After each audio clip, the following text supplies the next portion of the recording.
Hello everyone, दक्षिणा ई classroom में आपका स्वागत है। आज हम डिस्कस करेंगे FST 17। ठीक है, तो यार देखा गया कि बहुत सारे लोग इस टाइम पे टेस्ट अटेम्प्ट नहीं कर पा रहे हैं या कर नहीं रहे हैं, सिंसियरली पढ़ाई नहीं कर रहे हैं। अगर इस मोमेंट पे गिव अप करोगे, हार मानोगे, तो आपके रैंक एक्सपोनेंशियली घटेंगे, बहुत तेजी से घटेंगे। और अगर इस मोमेंट पे अच्छे से पढ़ाई कर लिया तो फिर आपकी रैंक बहुत तेजी से बढ़ेगी। क्यों? कि बहुत सारे लोग घर में पढ़ाई नहीं कर रहे होंगे और कुछ लोग इफेक्टिव बहुत तेजी से अच्छे से पढ़ाई कर रहे होंगे। तो ये बेस्ट मोमेंट है आपके लिए पढ़ाई करने का। घर पे है, हो सकता है कि हाँ घर पे उतनी से पढ़ाई ना हो, तब भी आप जबरदस्ती पढ़ाई करेंगे। ठीक है, तो आप देखते हैं फर्स्ट क्वेश्चन से। पहला क्वेश्चन क्या है? इन एन ऑसिलेशन, एक एलसी सर्किट में एक इंडक्टर है और एक कैपेसिटर मान लो, ये दिया है।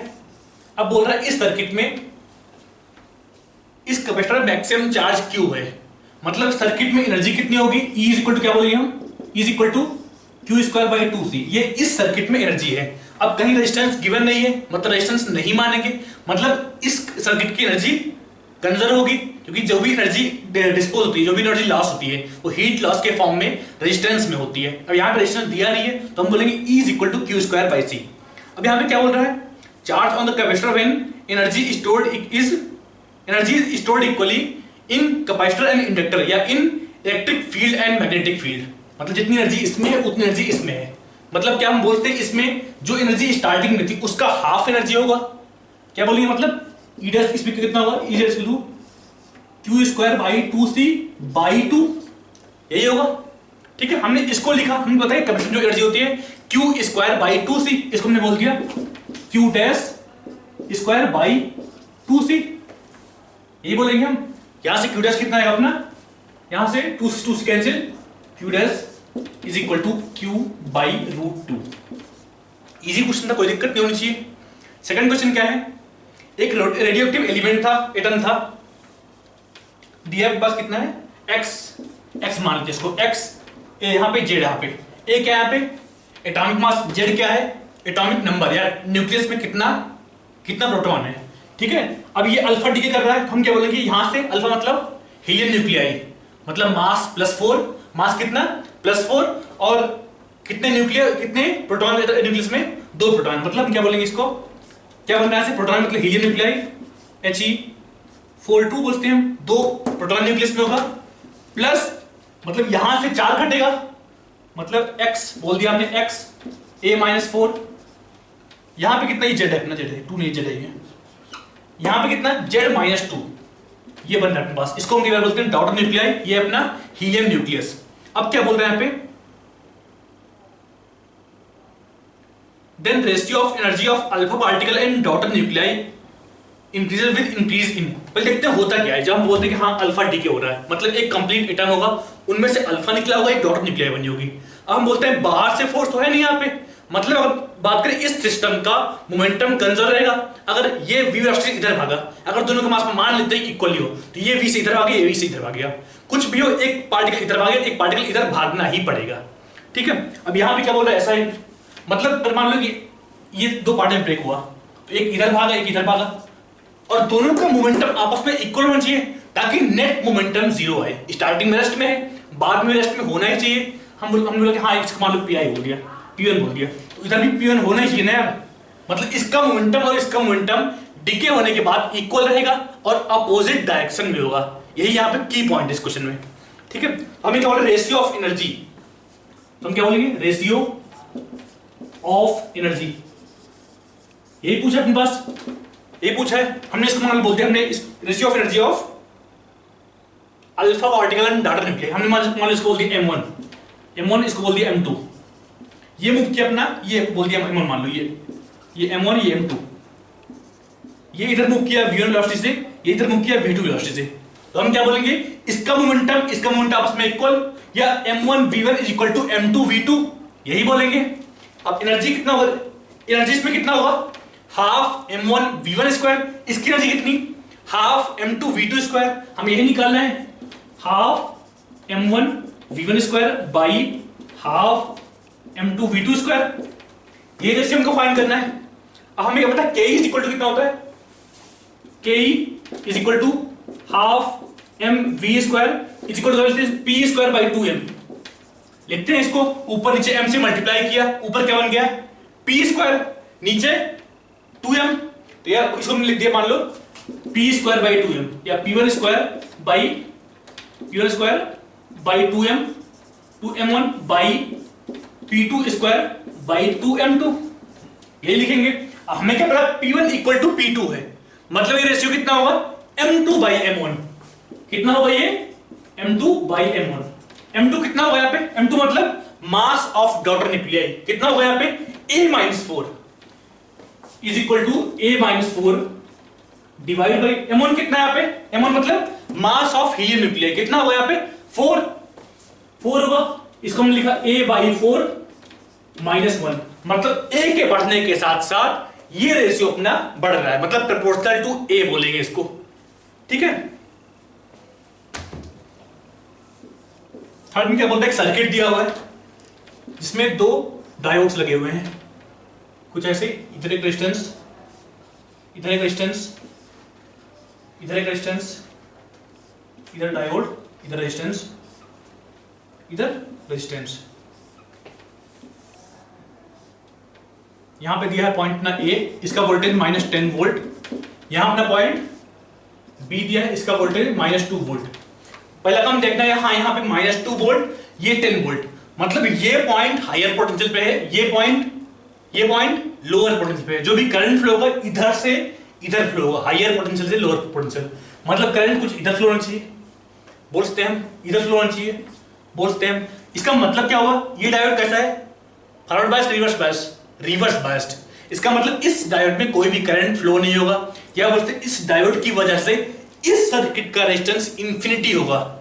उसी तरह यहां पे अगर देखिए करंट यहां पे ऐसे फ्लो होना चाहिए, मतलब इस डायोड का भी रेजिस्टेंस इंफिनिटी हुआ, इस डायोड में कोई करंट फ्लो नहीं होगा, नहीं फ्लो होगा, मतलब इस डायोड को हमने हटा दिया, पे यहां से यहां तक हटा दिया, कर सकते कोई दिक्कत नहीं। उसी तरह हमने इसको हटा दिया यहां से यहां तक। अब निकालना इस सर्किट का इक्विवेलेंट रेजिस्टेंस, हमें क्या दिया, ये 6 ओम, ये 2 ओम, ये 8 ओम। सिंपली सम करना है, सीरीज में होगा कि पैरेलल में। अब देखिए यहां पूरा सीरीज में लगा हुआ है, करंट इधर फ्लो हुआ, इधर फ्लो हुआ, ये लोअर, ये हायर पोटेंशियल, ये लोअर पोटेंशियल, मतलब 6 ओम प्लस 2 ओम प्लस 8 ओम, कितना होगा 16 ओम। फोर्थ क्वेश्चन क्या है अपने पास, क्या दिया यहां पे, 2 पॉइंट सोर्स हैं S1 S2, 2 पॉइंट सोर्स है S1 S2, इनके बीच का डिस्टेंस कितना दिया है 2 लैम्डा, ठीक है। हमें क्या फाइंड करना है, एक लाइन जो S2 से पास हो रही हो और S1 S2 के परपेंडिकुलर हो। क्या बोल रहा है कि एक लाइन, मान लो हमने बोल दिया कि ये एक लाइन है, यहां पे ऐसे बोल दिया कि हाँ ये एक लाइन है, इस लाइन पे पहला मिनिमा, इस पॉइंट से नियरेस्ट मिनिमा कहां पे होगा, ये पूछ रहा है हमें, ठीक है। अगर मान लो हम देखते हैं बहुत दूर से एक पॉइंट यहां पे इंफिनिटी पे, तो उसके लिए ये दोनों पॉइंट सिमिलर हो गए, यहां पे मैक्सिमा होगा, फेज डिफरेंस यहां पे 0, यहां पे फेज डिफरेंस 2 लैम्डा, यार यहां से डिस्टेंस 0, यहां डिस्टेंस 2 लैम्डा, मतलब इस पॉइंट पे फेज डिफरेंस 2 लैम्डा, कहीं पे फेज डिफरेंस लैम्डा हुआ होगा, यहां फेज डिफरेंस 0 हुआ होगा, यहां कहीं फेज डिफरेंस कितना हुआ होगा 3 लैम्डा बाई 2, मतलब फेज डिफरेंस यहां से लगातार घटता हुआ जा रहा है। यहां फेज डिफरेंस कितना बोलेंगे हम, लैम्डा बाई 2 बोलते हैं, कोई दिक्कत नहीं। अब बोल रहा है इस पॉइंट से नियरेस्ट, जो बोल रहा है नियरेस्ट मिनिमा कहां पे होगा, मतलब बोलते हैं ये अपना मिनिमा पूछ रहा है, निकाल लेंगे कैसे, ये मिनिमा पूछ रहा है ना, ये पूछ रहा है, हमें कहा 2 लैम्डा है, इसको हमने x बोल दिया मान लो, बोलते कोई दिक्कत नहीं है। अब पूछ क्या रहा है,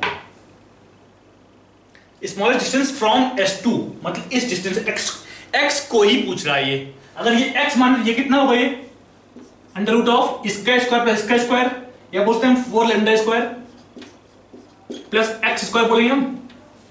फेज डिफरेंस कितना बोलेंगे इस पॉइंट पे, दिस लेंथ माइनस x, यही बोलेंगे हम, मतलब फेज डिफरेंस बोलते डेल्टा x बोलते, मान लो डेल्टा कुछ भी, मान लो फेज डिफरेंस बोलते थे, फेज डिफरेंस क्या बोलेंगे हम, दिस माइनस दिस, ये बोलेंगे हम 4 lambda square plus x square minus x, ये कितना होना चाहिए, सॉरी 3 लैम्डा बाई 2 है ये, 3 लैम्डा बाई 2, हाँ ये कितना होना चाहिए 3 लैम्डा बाई 2, यहां मिनिमम मतलब 3 लैम्डा बाई 2, यहां मैक्सिमा, यहां मिनिमा, यहां मैक्सिमा, अगर कोई कहीं पूछता है कितना मैक्सिमा बीच में लाई करेगा, हम क्या बोलेंगे इस लाइन पे, एक मैक्सिमा यहां पे, एक मैक्सिमा यहां पे, इंफिनिटी पे, बीच में कोई भी मैक्सिमा एग्जिस्ट नहीं करेगा।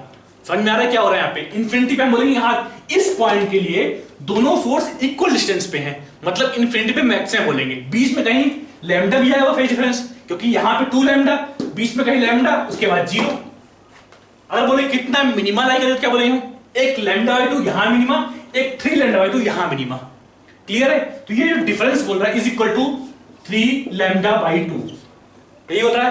अगर हम बोले यहां पे 4 lambda square plus X square is equal to 3 lambda by 2 plus X का होल स्क्वायर, यही बोलेंगे हम।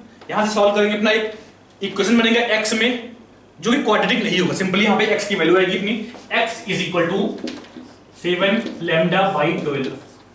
यहां समझने वाली बात क्या है, इंफिनिटी पे एक मैक्सिमा होगा, हो सकता किसी अलग क्वेश्चन में यहां पूछ ले कि इंफिनिटी पे क्या होगा, या पूछते कितना मिनिमा बनेगा, हम क्या बोलेंगे 2 मिनिमा बनेगा। कितना मैक्सिमा, एक मैक्सिमा इंफिनिटी पे, एक मैक्सिमा यहां पे, 2 मैक्सिमा बनेगा। इंफिनिटी वाला कई बार काउंट नहीं करते हैं, जैसा क्वेश्चन में दिया हो उसी अकॉर्डिंग निकाल लेंगे। इस पॉइंट पे क्या होगा मैक्सिमा, क्यों? क्योंकि फेज डिफरेंस 2 लैम्डा यार, लैम्डा का nth मल्टीपल है, मतलब मैक्सिमा। तो आइए डिस्कस करते हैं अगला क्वेश्चन। इसमें क्या बात कर रहा है, Kirchhoff's junction law, Kirchhoff's loop law बारे में बात कर रहा है। कौन कौन सा? Kirchhoff's junction law, Kirchhoff's loop law.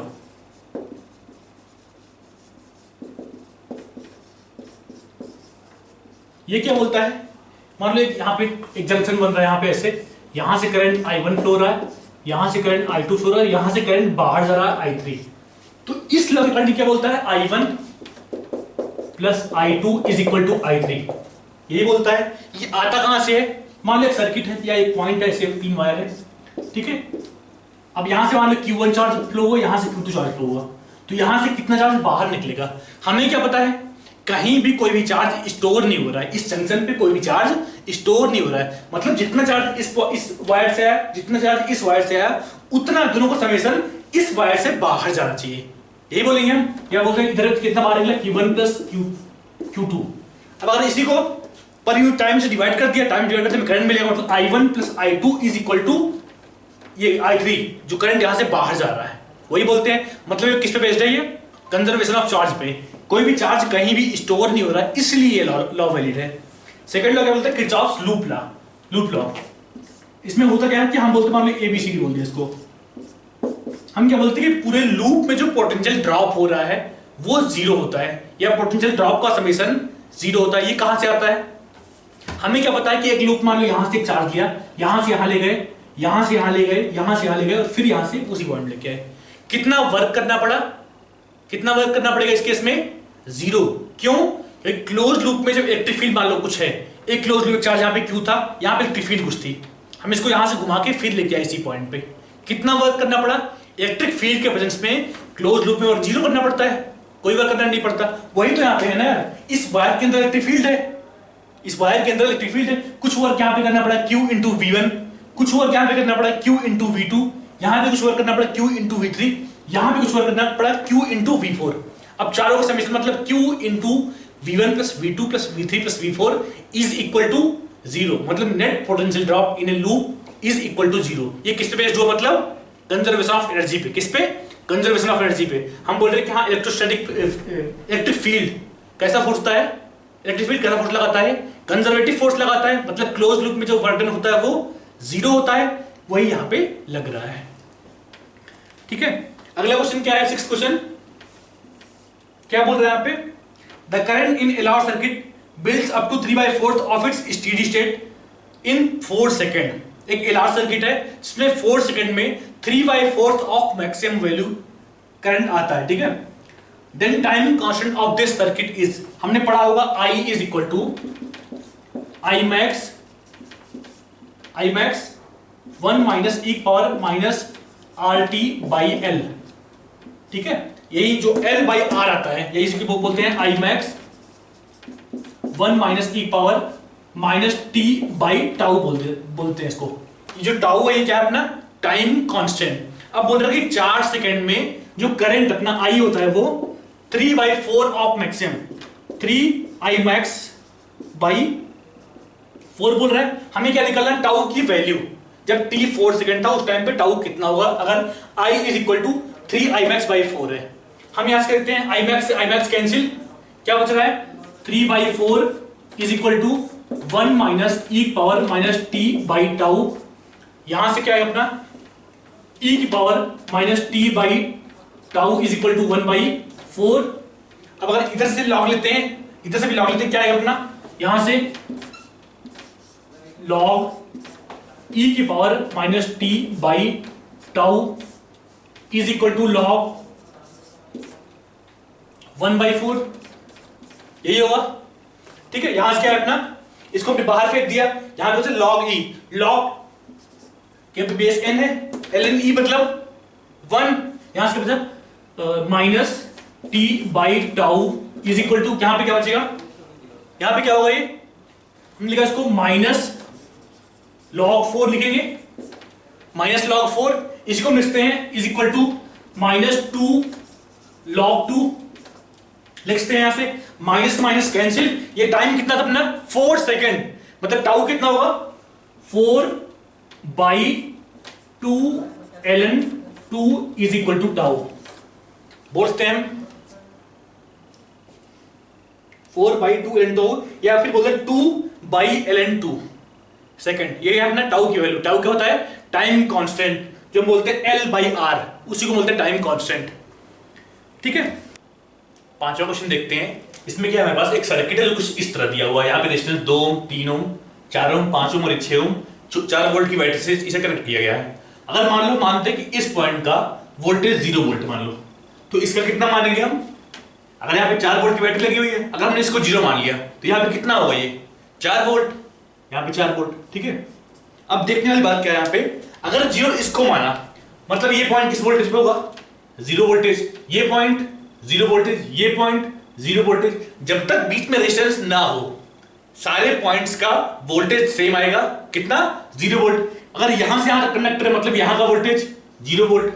अब देखने वाली बात क्या है, यहाँ पे इस रेजिस्टेंस एक बार देखते हैं कि यहां पे 0 वोल्ट, यहां पे 0 वोल्ट, मतलब इसमें करंट कोई फ्लो होगा नहीं, क्यों, क्योंकि यहां पोटेंशियल और यहां पोटेंशियल इक्वल है, तो करंट क्यों फ्लो होगा, चार्ज क्यों फ्लो होगा। जब भी बोलते हैं पोटेंशियल इक्वल हो, चार्ज क्यों ही फ्लो होता है, हम बोलते हैं करंट कहां से कहां फ्लो होता है, हायर पोटेंशियल से लोअर पोटेंशियल। यहां पे क्या है, पोटेंशियल यहां पे और यहां पे सेम है, मतलब इसमें कोई करंट फ्लो होगा नहीं, इसमें कोई करंट फ्लो होगा नहीं, मतलब इन दोनों रेजिस्टेंस का मतलब कुछ नहीं है। मतलब यहां से हम चाहे इसको रिमूव करते हैं, यहां इसको काट सकते हैं, भगा दिया इसको, यहां से ये हटा दिया, यहां से ये हटा दिया। ठीक है, अब क्या बचा हमारा सर्किट कि एक रेजिस्टेंस ये है, एक रेजिस्टेंस ये है, एक रेजिस्टेंस ये है, तीनों आपस में कैसे हैं। अगर बात करें यहां पे 4 वोल्ट, यहां पे कितना वोल्ट, 4 वोल्ट, यहां पे कितना 4 वोल्ट, तो बेसिकली अपना सर्किट बंद कैसे गया कि अपने पास 3 रेजिस्टेंस है, एक ऐसे, एक ऐसे, तीसरा ऐसे। ठीक है, और यहां पे 4 वोल्ट की बैटरी लगी है। बोलते हैं हम यहां का वोल्टेज 0, यहां वोल्टेज 0, यहां वोल्टेज 0, यहां वोल्टेज 4, यहां वोल्टेज 4, यहां वोल्टेज 4, मतलब 3 रेजिस्टेंस हैं, एक 6 ओम, 6 ओम, 3 ओम एंड 2 ओम। 3 रेजिस्टेंस हैं, तीनों आपस में पैरेलल में हैं। हमें निकालना है कि कितना current, find current through the 4 volt battery, कितना करंट यहां से निकल रहा है, यही निकालना है अपने को। हम यहां निकालते हैं R इक्विवेलेंट कितना होगा, हम बोलेंगे 1/R equivalent is equal to 1/2 plus 1/3 plus 1/6। यहां से कितना आएगा, कितना ये 22, यहां से क्या है अपना R equivalent is equal to, R equivalent कितना आएगा से 6 प्लस 4 प्लस 2, कितना आएगा 1 ओम आ रहा है। ठीक है, तो करंट कितना आएगा, current drawn from battery, current through battery कितना होगा, through battery is equal to कितना वोल्ट है, 4 वोल्ट, रेजिस्टेंस 1, हम बोलेंगे 4/1 इज इक्वल टू 4 एम्पियर। यही यार अपना। अगला क्वेश्चन देखते हैं। इसमें क्या है, एक सर्किट जो कुछ इस तरह दिया हुआ है, इसमें हमें R की वैल्यू फाइंड करनी है। हमें यहाँ पे एक डायोड दिया हुआ है जिसका फॉरवर्ड बायस रेजिस्टेंस 8 ओम दिया है। अब अगर देखिए इसमें करंट किधर फ्लो हो रहा है, यहां से इधर, यहां कुछ इधर फ्लो होगा, यहां पे इधर फ्लो होगा, इधर फ्लो होगा, मतलब ये डायोड एक्चुअल में फॉरवर्ड बायस्ड है। ठीक है, मतलब जो रेजिस्टेंस इस डायोड का होगा कितना होगा, 8 ओम होगा। अब यहाँ पे हमें I दिया है, V दिया है, तो यहां से निकालेंगे R इक्विवेलेंट, कितना होगा R equivalent is equal to V by I बोलते हैं हम, जो आई फ्लो हो रहा है, is equal to 6 by 0.125, 6 by 0.15 कितना है ये, इज इक्वल टू कितना है ये 48 ओम। सॉल्व कर लेना, ये 48 आएगा। ठीक है, ये आर इक्विवेलेंट किस सर्किट का आया, ये जो पूरा बाकी बड़ा सर्किट है बैटरी को छोड़ के, उसका आर इक्विवेलेंट आया। ठीक है, अगर देखिए इस दोनों रेजिस्टेंस कितना होगा, ये 16, ये 16, ये 8, तीनों कैसे हैं, तीनों आपस में पैरेलल है, मतलब इन तीनों का आर कितना आएगा, आर इक्विवेलेंट डैश बोलते हैं हम लोग, R equivalent dash is equal to कितना बोलेंगे हम, 1 by R equivalent dash equal to 1 by R equivalent dash is equal to 1 by 16 plus 1 by 16 plus 1 by 8। यहां से अपना क्या आएगा, R equivalent is equal to 4 ohm. अगर डायरेक्टली देखना कि हाँ इसका 16 इसका 16, इन दोनों का इक्विवेलेंट 16 इंटू 16 बाई 16 प्लस 16 मतलब 8, कितना होगा 8 ओम। अब इन दोनों का 8 और इसका 8 दोनों आपस में पैरेलल है, मतलब 8 8 का 4, अब इनका पूरा 4 आ गया, 4 प्लस आर, इसका मतलब क्या हुआ 4 plus R is equal to ये 48 ओम, 48 ओम, या फिर R is equal to 44 ohm, ये निकालना है। अगर डायरेक्टली देखना है कि हाँ 16 ये दोनों आपस में पैरेलल, मतलब इनका इक्विवेलेंट 8 ओम। अब ये 8 ये हो गया, 8 ये है, पूरे आपस में पैरेलल में, मतलब 8 8 का 4, अब मतलब पूरा इसका 4 हो गया, नेट पूरा कितना है 48, मतलब इसका कितना होगा 44। अगला क्वेश्चन क्या बोल रहा है, 9th वाइड ऐसी क्वेश्चन है, ये बोल रहा है कि हाँ दो अगर स्लिट्स की if width of the slits are in ratio of 4:9, बोल रहा है कि हाँ विड्थ का रेशियो विड्थ 1 बाई विड्थ 2 बोल दिया, मतलब इज इक्वल टू 4/9। अब अगर बोलते कि हाँ विड्थ बढ़ा रहा है, इसका मतलब क्या होगा, उससे क्या बढ़ेगा, इंटेंसिटी बढ़ेगी यार, ज्यादा लाइट आएगी उससे, तो मतलब इसको बोलते हमने I1 बाई I2, बोलते कोई दिक्कत नहीं। हमें क्या पता, I is proportional to amplitude, I is proportional to amplitude का स्क्वायर, यही बोलते हैं हम I है, तो इसको हमने बोल दिया is equal to A1 square by A2 square, बोलते कोई दिक्कत नहीं। यहाँ पे यहां क्या है अपना A1 by A2 is equal to 2/3, यही है, या फिर बोलते हमने A1 into 3/2 is equal to A2, यही बोल सकते हैं, कोई दिक्कत नहीं यहाँ पे। अब पूछ क्या रहा है यहाँ पे, ratio of intensity of maxima to the ratio of intensity of minima. ठीक है, मैक्सिमा जहां पे होगा वहां पे एम्पलीट्यूड कितना होगा, A1 प्लस A2 का स्क्वायर, मतलब I maxima is proportional to क्या बोलेंगे हम, A1 प्लस A2 का स्क्वायर, यही बोलेंगे हम, या फिर बोल दिया हमने A1 प्लस A2 कितना इसके यहाँ पे, A2 is equal to 3A1/2, 3A1/2 इसका square is equal to 25A1 square by 4, यही बोलेंगे। अब अगर बात करते हैं I मिनिमा वो कितना होगा, I minimum proportional to A1 minus A2 इसका स्क्वायर, यही होगा ना यार, A1 minus A2 square. A1 कितना अपने पास है, A1 बोल दिया हमने इसको, A1 माइनस A2 कितना 3A1/2, क्या दिया हमने इसको 3A1/2 इसका स्क्वायर इज इक्वल टू कितना हुआ, ये कितना हुआ, ये A1 स्क्वायर बाई 4 आएगा, यही बोल रहा है। निकालना क्या हमको ratio of intensity of maxima to the minima, मतलब इस I max by I minimum पूछ रहा है। क्या पूछ रहा है यहां से, क्या है अपना I मैक्स बाई I मिन इज इक्वल टू कितना होगा, यहां से 24/1, A स्क्वायर कैंसिल, 4 कैंसिल, कितना बचेगा 24/1, 25/1, कितना बचेगा 25/1। 10th क्वेश्चन क्या बोल रहा है, दो वायर है, एक पतली वायर बोल दिया, मान लो कि हाँ ये पतली वायर है, जिसका एरिया क्वेश्चन बोल दिया हमने A0 बोल दिया। एक मोटी वायर है जिसका एरिया क्वेश्चन 3E0 बोल दिया। ठीक है, इसको R1 निकालेंगे, मान लो R1 इक्वल टू बोलेंगे rho L by A naught, R2 कितना बोलेंगे हम, R2 is equal to rho L by 3 A naught, यही बोलेंगे अगर area of substance 3 A naught इसका ए नॉट है, ठीक है। अब क्या बोल रहे हैं कि इन दोनों वायर्स को अगर सीरीज में लगाया गया तो नेट रेजिस्टेंस कितना होगा, ये गिवन है कि हाँ जो थिकर वायर है, मतलब इस वायर का रेजिस्टेंस कितना गिवन है अपने पास 10 ओम, मतलब इस वायर कितना होना चाहिए 30 ओम, कितना होगा 30 ओम, क्यों, क्योंकि इसका एरिया ऑफ सबस्टेंस 3 टाइम्स है, मतलब रेजिस्टेंस इसका 1/3 टाइम्स होगा। अब अगर इन दोनों वायर्स को सीरीज में लगाया तो कितना रेजिस्टेंस होगा 10 + 30 = 40 ओम, यही होगा ना यार, ठीक है। 11th क्वेश्चन क्या बोल रहा है, फोटॉन्स इस पे मान नॉर्मली गिर रहा है, ठीक है। क्या अगर मान लो इसका बोलते कि हम इसका वेवलेंथ लैम्डा है तो इसका p कितना होगा, p = h/λ, यही बोलेंगे हम। अब ये बोल रहे हैं कि हाँ ये परफेक्टली रिफ्लेक्टिंग सरफेस है, इसका मतलब जो फोटॉन्स यहां से रिफ्लेक्ट हो रहे हैं उनका भी वेवलेंथ सेम होगा, उनका भी मोमेंटम सेम होगा, मतलब जो रिफ्लेक्ट हो उसका मोमेंटम कितना बोलेंगे हम -h/λ, क्योंकि डायरेक्शन अपोजिट है, ठीक है। मतलब फोटॉन के मोमेंटम कितना चेंज आया, p final - p initial is equal to क्या बोलेंगे हम -h/λ -h/λ -h/λ is equal to -2h/λ। अब क्या बोल रहा है कि जो ये फोटॉन इंसिडेंट हो रहा है उसके पास एनर्जी E है, क्या बोलेंगे हम E is equal to hc/λ, ये बोलेंगे हम, ठीक है।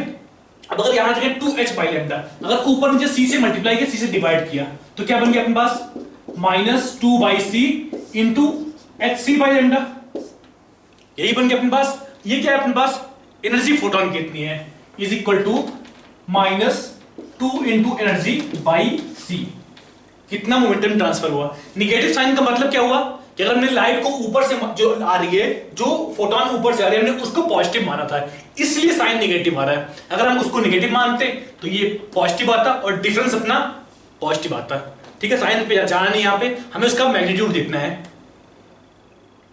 12th क्वेश्चन क्या है बस, if AS is dropped in silicon crystal then hole density will increase or decrease, ये पूछ रहा है, ठीक है। हमने मान लो AS ना होता, मान लो आर्सेनिक ड्रॉप ना किया होता, सिर्फ सिलिकॉन होता, तब क्या होता कि हाँ नंबर ऑफ होल्स, जितने होल्स होल बनते कैसे हैं, मान लो कि हाँ यहाँ पे सिलिकॉन है, यहाँ पे सिलिकॉन है, एक बॉन्ड यहाँ बना होगा, एक बॉन्ड यहाँ बना होगा, एक बॉन्ड यहाँ बना होगा, एक बॉन्ड यहाँ बना होगा, मतलब एक इलेक्ट्रॉन यहाँ पे, एक इलेक्ट्रॉन यहाँ पे, एक इलेक्ट्रॉन यहाँ पे, एक इलेक्ट्रॉन यहाँ पे, यहाँ पे इलेक्ट्रॉन, यहाँ पे इलेक्ट्रॉन, यहाँ पे, यहाँ पे, यही है। अब अगर मान लो कि कहीं से, मान लो किसी तरह से ये वाला इलेक्ट्रॉन यहां से चला गया, यहां से यहां पे चला गया, तो यहां पे क्या बचेगा, एक होल बचेगा, मतलब अगर एक इलेक्ट्रॉन यहां से कहीं मूव कर रहा है तो यहां पे एक होल क्रिएट हो रहा है, मतलब नंबर ऑफ होल्स और नंबर ऑफ इलेक्ट्रॉन्स दोनों अगर सिर्फ सिलिकॉन तो इक्वल होंगे। अब अगर बाद में आर्सेनिक डॉप किया गया तो क्या होगा, ये पूछ रहा है। आर्सेनिक किस ग्रुप का एलिमेंट है, नाइट्रोजन फैमिली का एलिमेंट है। कितने इलेक्ट्रॉन्स के पास है आउटर मोस्ट शेल में, 5 इलेक्ट्रॉन है। अगर 5 में 4 इलेक्ट्रॉन तो बॉन्डिंग कर लेंगे, एक एक्स्ट्रा इलेक्ट्रॉन बचता है, इसका मतलब अगर ये दोनों कंबाइन होते, मान लो इलेक्ट्रॉन और होल कंबाइन होते तो क्या होता है, नंबर ऑफ होल्स घटते हैं। अगर हमने ढेर सारे इलेक्ट्रॉन पंप कर दिए तब क्या होगा कि इलेक्ट्रॉन और होल जल्दी जल्दी कंबाइन होंगे, मतलब नंबर ऑफ होल्स डिक्रीज होंगे। समझ में आ रहा है क्यों हो रहा है। अभी क्या हो रहा है कि हाँ जितने होल्स प्रोड्यूस हो रहे हैं उतने ही होल्स कम हो रहे हैं इक्विलिब्रियम पे। अगर बाद में हमने एक्स्ट्रा इलेक्ट्रॉन पंप कर दिए तो रेट ऑफ रिकॉम्बिनेशन बढ़ जाएगा, या बोलेंगे रेट ऑफ रिकॉम्बिनेशन बढ़ने से नंबर ऑफ होल्स घट जाएंगे, क्योंकि इलेक्ट्रॉन्स एक्सेस में आ गए, हमने बहुत सारे इलेक्ट्रॉन पंप कर दिए बाहर से आर्सेनिक डोप करके, इसलिए नंबर ऑफ होल्स घटेंगे। ठीक है। 13 क्वेश्चन क्या बोल रहा है,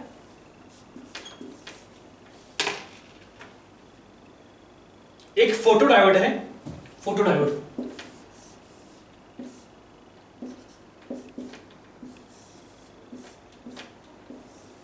पहले तो पता होना चाहिए कि हाँ फोटो डायोड में रिवर्स बायस्ड में यूज करते हैं। ठीक है। अब इसमें क्या बोल रहा है, with A band gap of 2.5 electron, with A band gap of 2.5 electron. इसका मतलब क्या हुआ, अगर जो एनर्जी इस पे गिर रही है, जो बाहर से रेडिएशन है, बाहर से फोटोन जो इस पे गिर रही है, अगर उसकी एनर्जी 2.5 इलेक्ट्रॉन वोल्ट से ज्यादा होगी तभी वो इलेक्ट्रॉन यहां से एक्स्ट्रा प्रोड्यूस कर पाएगा। अगर उसकी एनर्जी 2.5 इलेक्ट्रॉन वोल्ट से कम हुई तो इसको फर्क भी नहीं पड़ेगा, इस सर्किट में कोई करंट फ्लो नहीं होगा। इसका मतलब क्या होगा कि अगर मान बोलते कि हाँ क्या है, ठीक है, क्या दिया से बैंड गैप 2.5 इलेक्ट्रॉन है, मतलब कि जो मैक्सिमम जो लैम्डा आया है, जो मान लो कुछ लैम्डा निकालते हैं, हाँ hc by lambda, hc by lambda is equal to 2.5 electron volt, मतलब into 1.6 into 10 power minus 19 volt बोलते हैं, ठीक है। अब h value 6.62 into 10 to power minus 34 into 3 into 10 power 8 by lambda. अब जो इससे लैम्डा आएगा वो क्या होगा, जो भी इससे लैम्डा आएगा वो मैक्सिमम पॉसिबल लैम्डा होगा, कि हाँ जो लैम्डा आ रहा है उससे छोटा लैम्डा हो, तभी यहां पे इलेक्ट्रॉन इजेक्ट होगा, तभी इस सर्किट में करंट फ्लो होगा, तभी वो डिटेक्ट कर पाए कि हाँ कुछ फोटॉन्स फॉल हो रही हैं, ठीक है। अगर लैम्डा उससे ज्यादा आई तो फिर इसको पता भी चलेगा, क्योंकि उसके पास एनर्जी 2.5 इलेक्ट्रॉन वोल्ट से कम होगी उस केस में, ठीक है। यहां पे क्या बोलेंगे, इतना is equal to 2.5 into 1.6 into 10 power minus 19, यहां से अपने क्या आएगा लैम्डा मैक्स, लैम्डा मैक्स कितना आएगा 4.96 into 10 to the power minus 7, कितना इज इक्वल टू, हमने बोल दिया मान लो अप्रोक्सीमेटली कितना हुआ ये 5000 एंगस्ट्रॉम बोलते, कोई दिक्कत नहीं यहां पे, मतलब जो भी वेवलेंथ इस पे गिर रही है वो इस वेवलेंथ से अगर कम होगी तभी ये फोटो डायोड डिटेक्ट कर पाएगा, क्योंकि उससे ज्यादा वेवलेंथ वाली अगर फोटोन गिरती है उसकी एनर्जी 2.5 इलेक्ट्रॉन वोल्ट से कम होगी, मतलब इसको पता भी चलेगा हाँ कोई फोटोन गिरा है यहाँ पे। तो आइए 14 क्वेश्चन देखते हैं, इसमें क्या बोल रहा है, A wire carrying current I is placed in a uniform magnetic field in the form of a curve। एक वायर है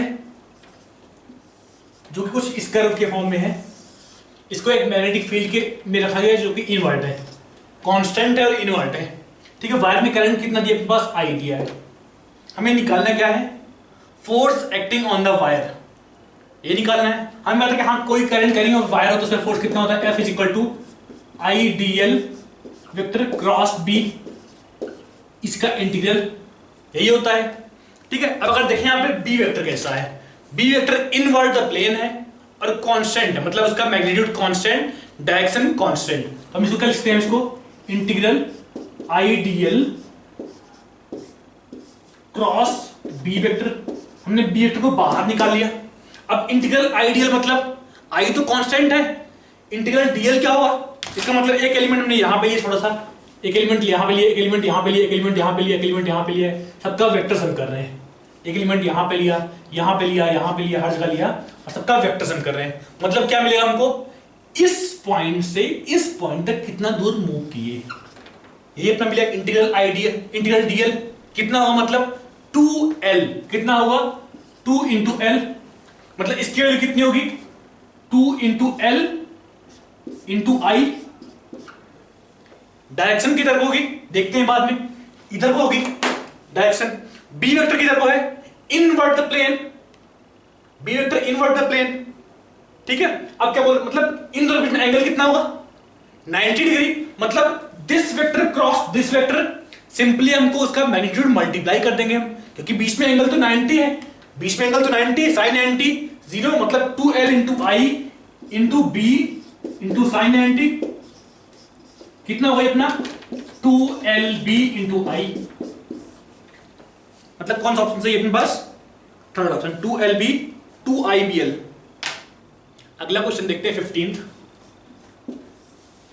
इसमें क्या बोल रहा है, a cell is connected between the points AC of a circular conductor ABCD of center O, angle AOC, मतलब एक circuit कुछ इस तरह अपने पास, एक लूप ऐसे अपने पास है और यहां पे बैटरी लगा दी गई है, ठीक है।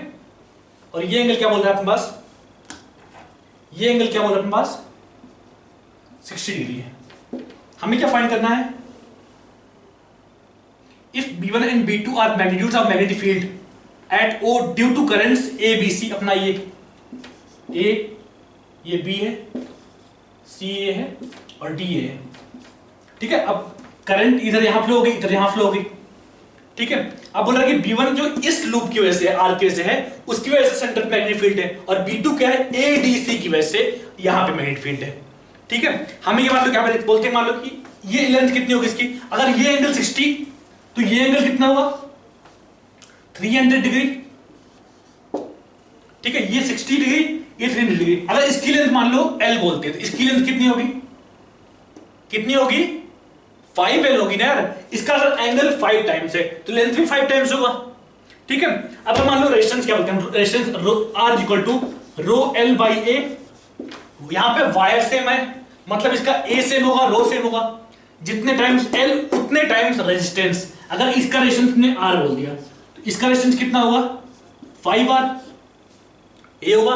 अगर मान लो बोलते हैं हमने इसमें करंट I फ्लो हो रहा है, इसमें करंट अगर I फ्लो हो रहा है तो इसमें करंट कितना फ्लो होगा।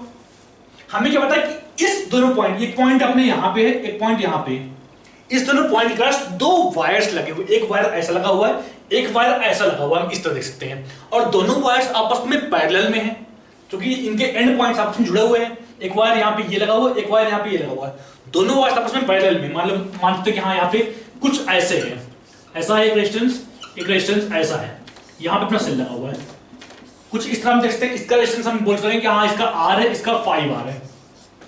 अब अगर देखते हैं कि हाँ इन दोनों पॉइंट्स क्रॉस देखते हैं कि हाँ जो पोटेंशियल ड्रॉप हो रहा है वो इक्वल है वो दोनों वायर्स के लिए, क्योंकि पैरेलल में दोनों। अगर बोलते हैं कि यहां पे करंट अगर I फ्लो हो रहा है तो यहां पे करंट कितना होगा, I बाई 5, चूंकि रेजिस्टेंस 5 टाइम्स तो करंट 1 बाई 5 टाइम्स, यही बोलेंगे हम, ठीक है। अब एक लूप की वजह से जो, या एक R की वजह से, अगर मान लीजिए एंगल बोलते हैं फाई, तो इस पॉइंट पे मैग्नेटिक फील्ड इस R की वजह से कितना होगा, हम क्या बोलते हैं, mu naught I by 2R into 5 by 360 degree, ये बोलते हैं हम। इस R की वजह से इस सेंटर पे मैग्नेटिक फील्ड, ठीक है। अब अगर यहां पे बात करें तो इस R की वजह से निकालना पड़ेगा, हम कितना बोलेंगे, पहले वाले R से B1 क्या बोलेंगे, यहाँ पे B1 इक्वल टू कितना बोलेंगे यहाँ पे, क्या इस पे करंट कितना, I बाई 5, मतलब mu naught I by 5 by 2R, radius same है यहाँ पे, ठीक है, इंटू 5 बाई 360। 5 कितना है आप इस केस में, 300 डिग्री, 300 डिग्री बाई 2 पाई बोलते हैं इसको, ठीक है। B2 क्या बोलेंगे, B2 मतलब इस R की वजह से कितना मैग्नेटिक फील्ड होगा, मतलब B2 क्या बोलेंगे, B2 इज इक्वल टू कितना बोलेंगे, B2 is equal to mu naught into I by 2R into angle कितना है पे, ये एंगल कितना, R की लेंथ कितनी है, R का सॉरी एंगल कितना है, 60 डिग्री, मतलब 5 इस केस में कितना होगा, 60 डिग्री बाई 2 पाई। हमें इसी का रेशियो पूछ रहा है, B1 बाई B2 करते हैं, कितना है यहाँ पे 1, कितना आएगा 1। यहां पे तो देखते हैं करंट 1 बाई 5 टाइम्स हो तो एंगल 5 टाइम्स हुआ, यहां पे करंट I तो एंगल 1 बाई 5, मतलब इसका एंगल 1 बाई 5, करंट 5 टाइम्स, इसलिए रेशियो बना रहा है। यहां पे क्या लिखना, B1 by B2 is equal to 1। Monochromatic light of wavelength 667 mm newton metre, 67 nanometer is produced by helium neon laser.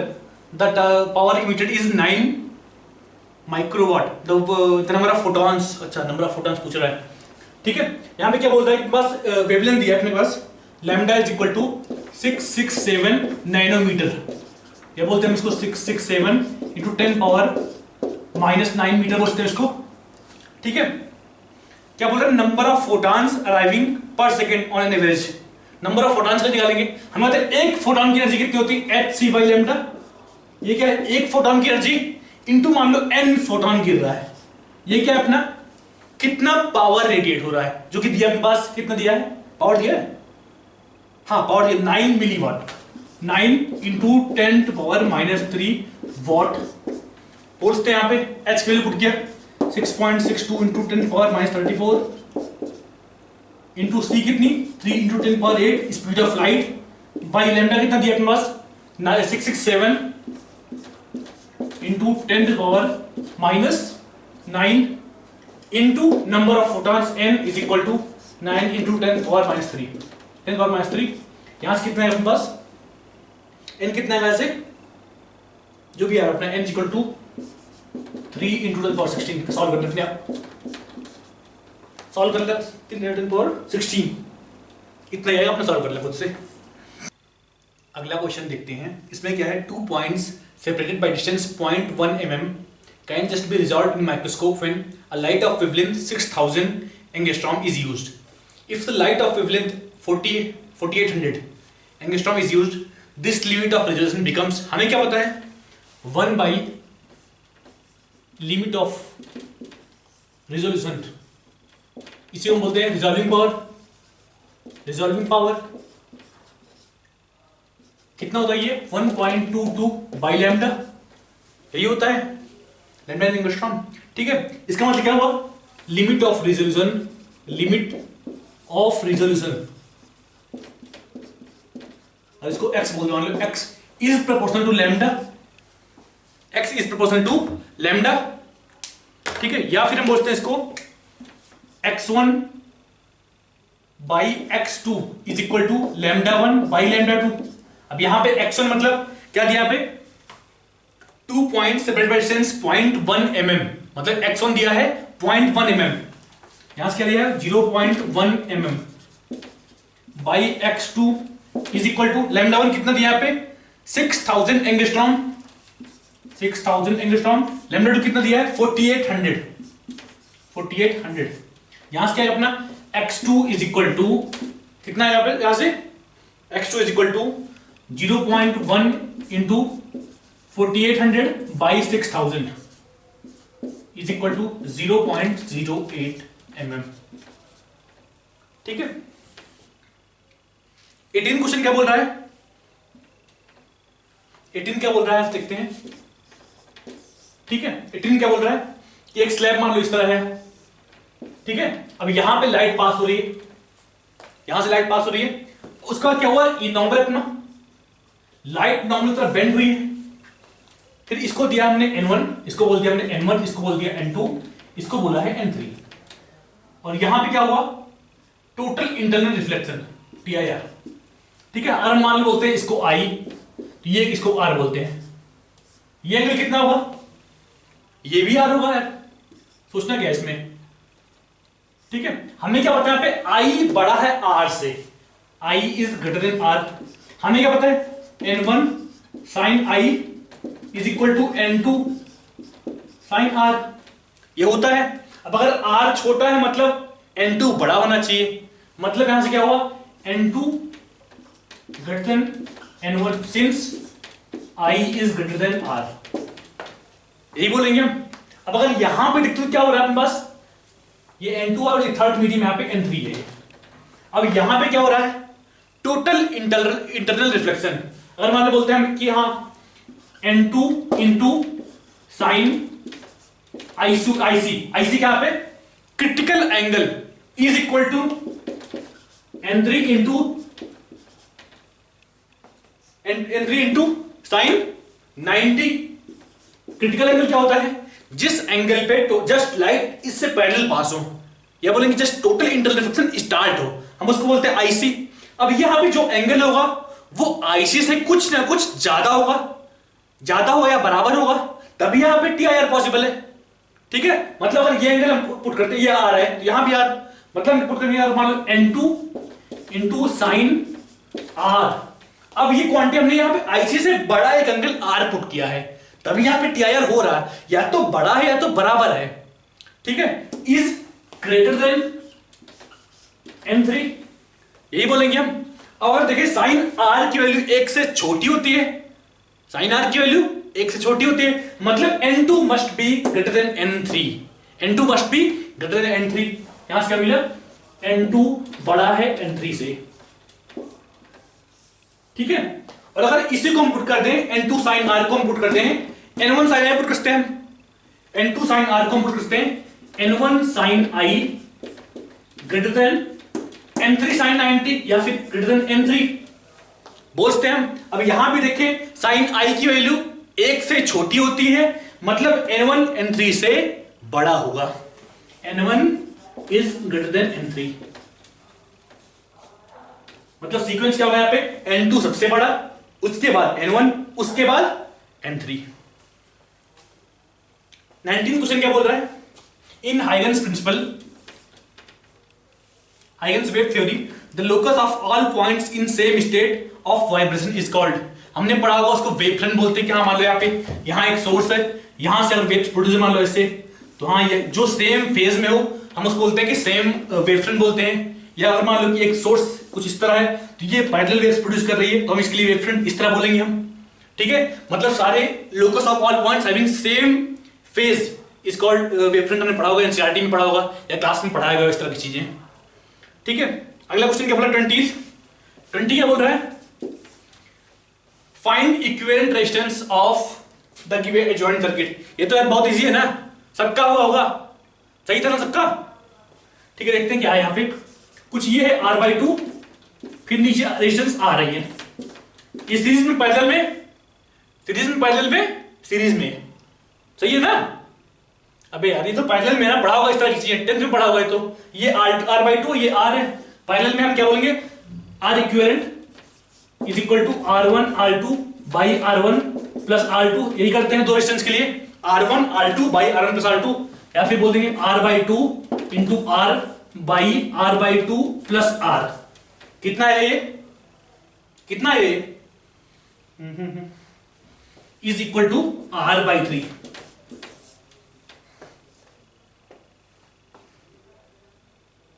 वैसे अगर ऑप्शन में देखें तो क्या है अपने पास ऑप्शन, पहला ऑप्शन क्या है 3R/4, सेकेंड ऑप्शन क्या है R, थर्ड ऑप्शन क्या है 2R/3, फोर्थ ऑप्शन क्या है R/3। हमें क्या पता है जब भी रेजिस्टेंसेस पैरेलल में हो उसमें जो उनका इक्विवेलेंट आता है वो किसी भी रेजिस्टेंस से हमेशा कम आता है। ये हमेशा के लिए फीड कर लो। क्यों ऐसा होता है, अगर हम कई सारे रेजिस्टेंस, मान लो 2 रेजिस्टेंस 3 रेजिस्टेंस, हम इसको पैरेलल में लगा रहे हैं, एक लगाया 2 लगाया 3 लगाया, पैरेलल में लगा दिया, बेसिकली हमने क्या किया, एरिया ऑफ रोटेशन बढ़ा दिया, लेंथ सेम रखते हुए एरिया ऑफ रोटेशन बढ़ा दिया। इसको इस तरह हम देख सकते हैं, अगर एरिया ऑफ रोटेशन बढ़ा रहे हैं मतलब rho L by A equal to resistance, अगर ए बढ़ा रहे हैं तो रेजिस्टेंस घटेगा। अगर मान लो यहाँ पे 2 रेजिस्टेंस पैरेलल में है तो जो उनका इक्विवेलेंट वैल्यू आएगी वो किसी भी रेजिस्टेंस से हमेशा कम ही आएगी। और ऑप्शन देखो तो पहला ऑप्शन 3R/4 इससे बड़ा है, दूसरा ऑप्शन R इससे बड़ा है, तीसरा ऑप्शन 2R/3 इससे बड़ा है, लास्ट ऑप्शन R/3, वही सही होगा यार। अगला क्वेश्चन क्या बोल रहा है 21,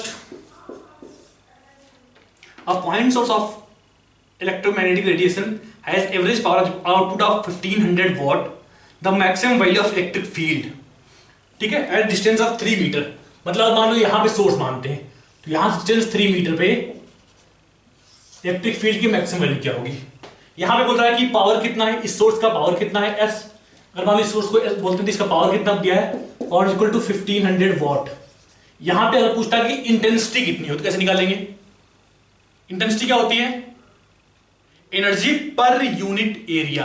ये क्या है, एनर्जी पर यूनिट सेकेंड। अब जो यही एनर्जी इतने बड़े 4 पाई, यहां पे एनर्जी, यहां पे सोर्स था, वो एनर्जी चारों तरफ से निकल रही है, मतलब एक स्फीयर के फॉर्म में डिस्ट्रीब्यूट हो रही है, तो हम क्या बोलेंगे, इंटेंसिटी इस पॉइंट पे बोलते हैं I, तो I क्या बोलेंगे, I इज इक्वल टू जो पावर हो डिवाइड बाई एरिया।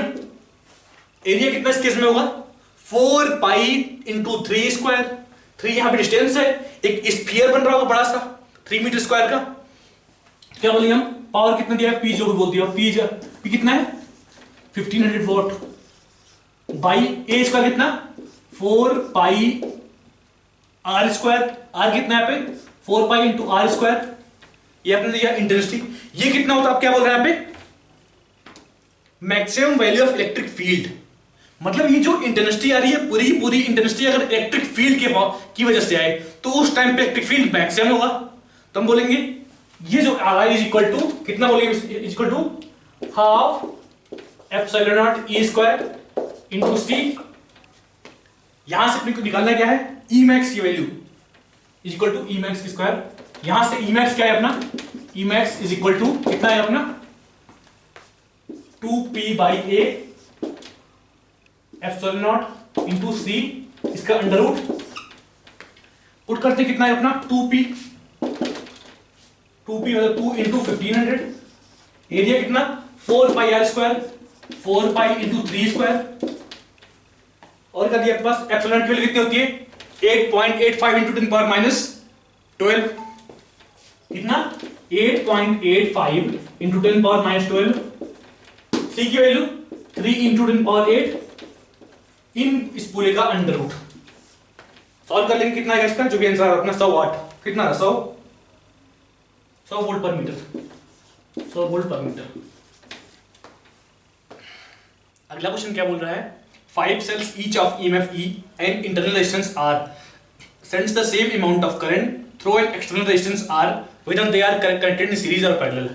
ठीक है, 22 में क्या बोल रहा है कि 5 रेजिस्टेंस है, मान लो एक एस मान लो दिखाइए ये है, अगर पैरेलल में लगा तो कितना करंट होगा इस केस में, ये पैरेलल में है,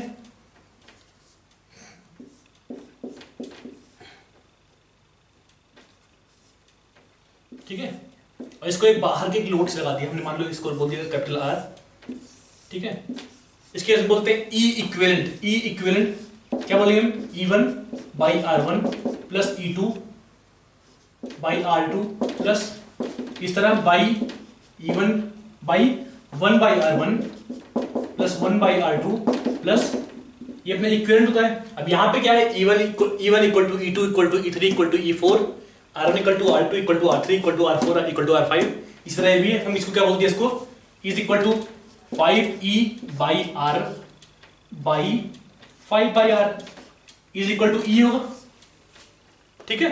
अगर बात करते हैं R इक्विवेलेंट की, तो ये रेजिस्टेंस पांचों आपस में पैरेलल में है, ये रेजिस्टेंस इन सबके सीरीज में है, मतलब R इक्विवेलेंट कितना बोलेंगे इस केस में, R equivalent is equal to R by 5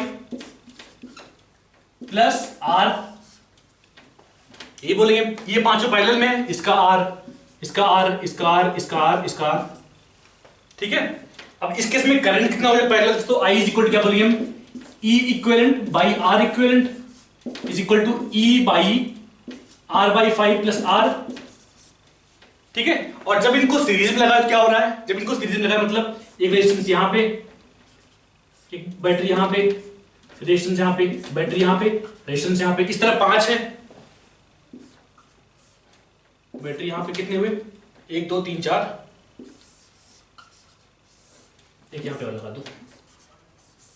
इस केस में करंट कितना होगा, 5 बैटरी है, पांचों सीरीज में, 5 रेजिस्टेंस है, पांचों सीरीज में, एक रेजिस्टेंस और जो इन सबके सीरीज में है, इस केस में हम करंट कितना बोलेंगे, I is equal to 5E by 5 into small r, क्योंकि 5 इंटरनल रेजिस्टेंस होगा इस केस में, 5 into small r plus capital R। अब बोल रहा है कि ये दोनों करंट आपस में इक्वल है, तो capital R by small r का रेशियो कितना होगा, ये पूछ रहे हैं ना। देन फाइंड, कहां गया, हाँ, then find ratio capital R by R, मतलब ये दोनों करंट इक्वेट करते कितना है अपना, यहां से क्या रखना,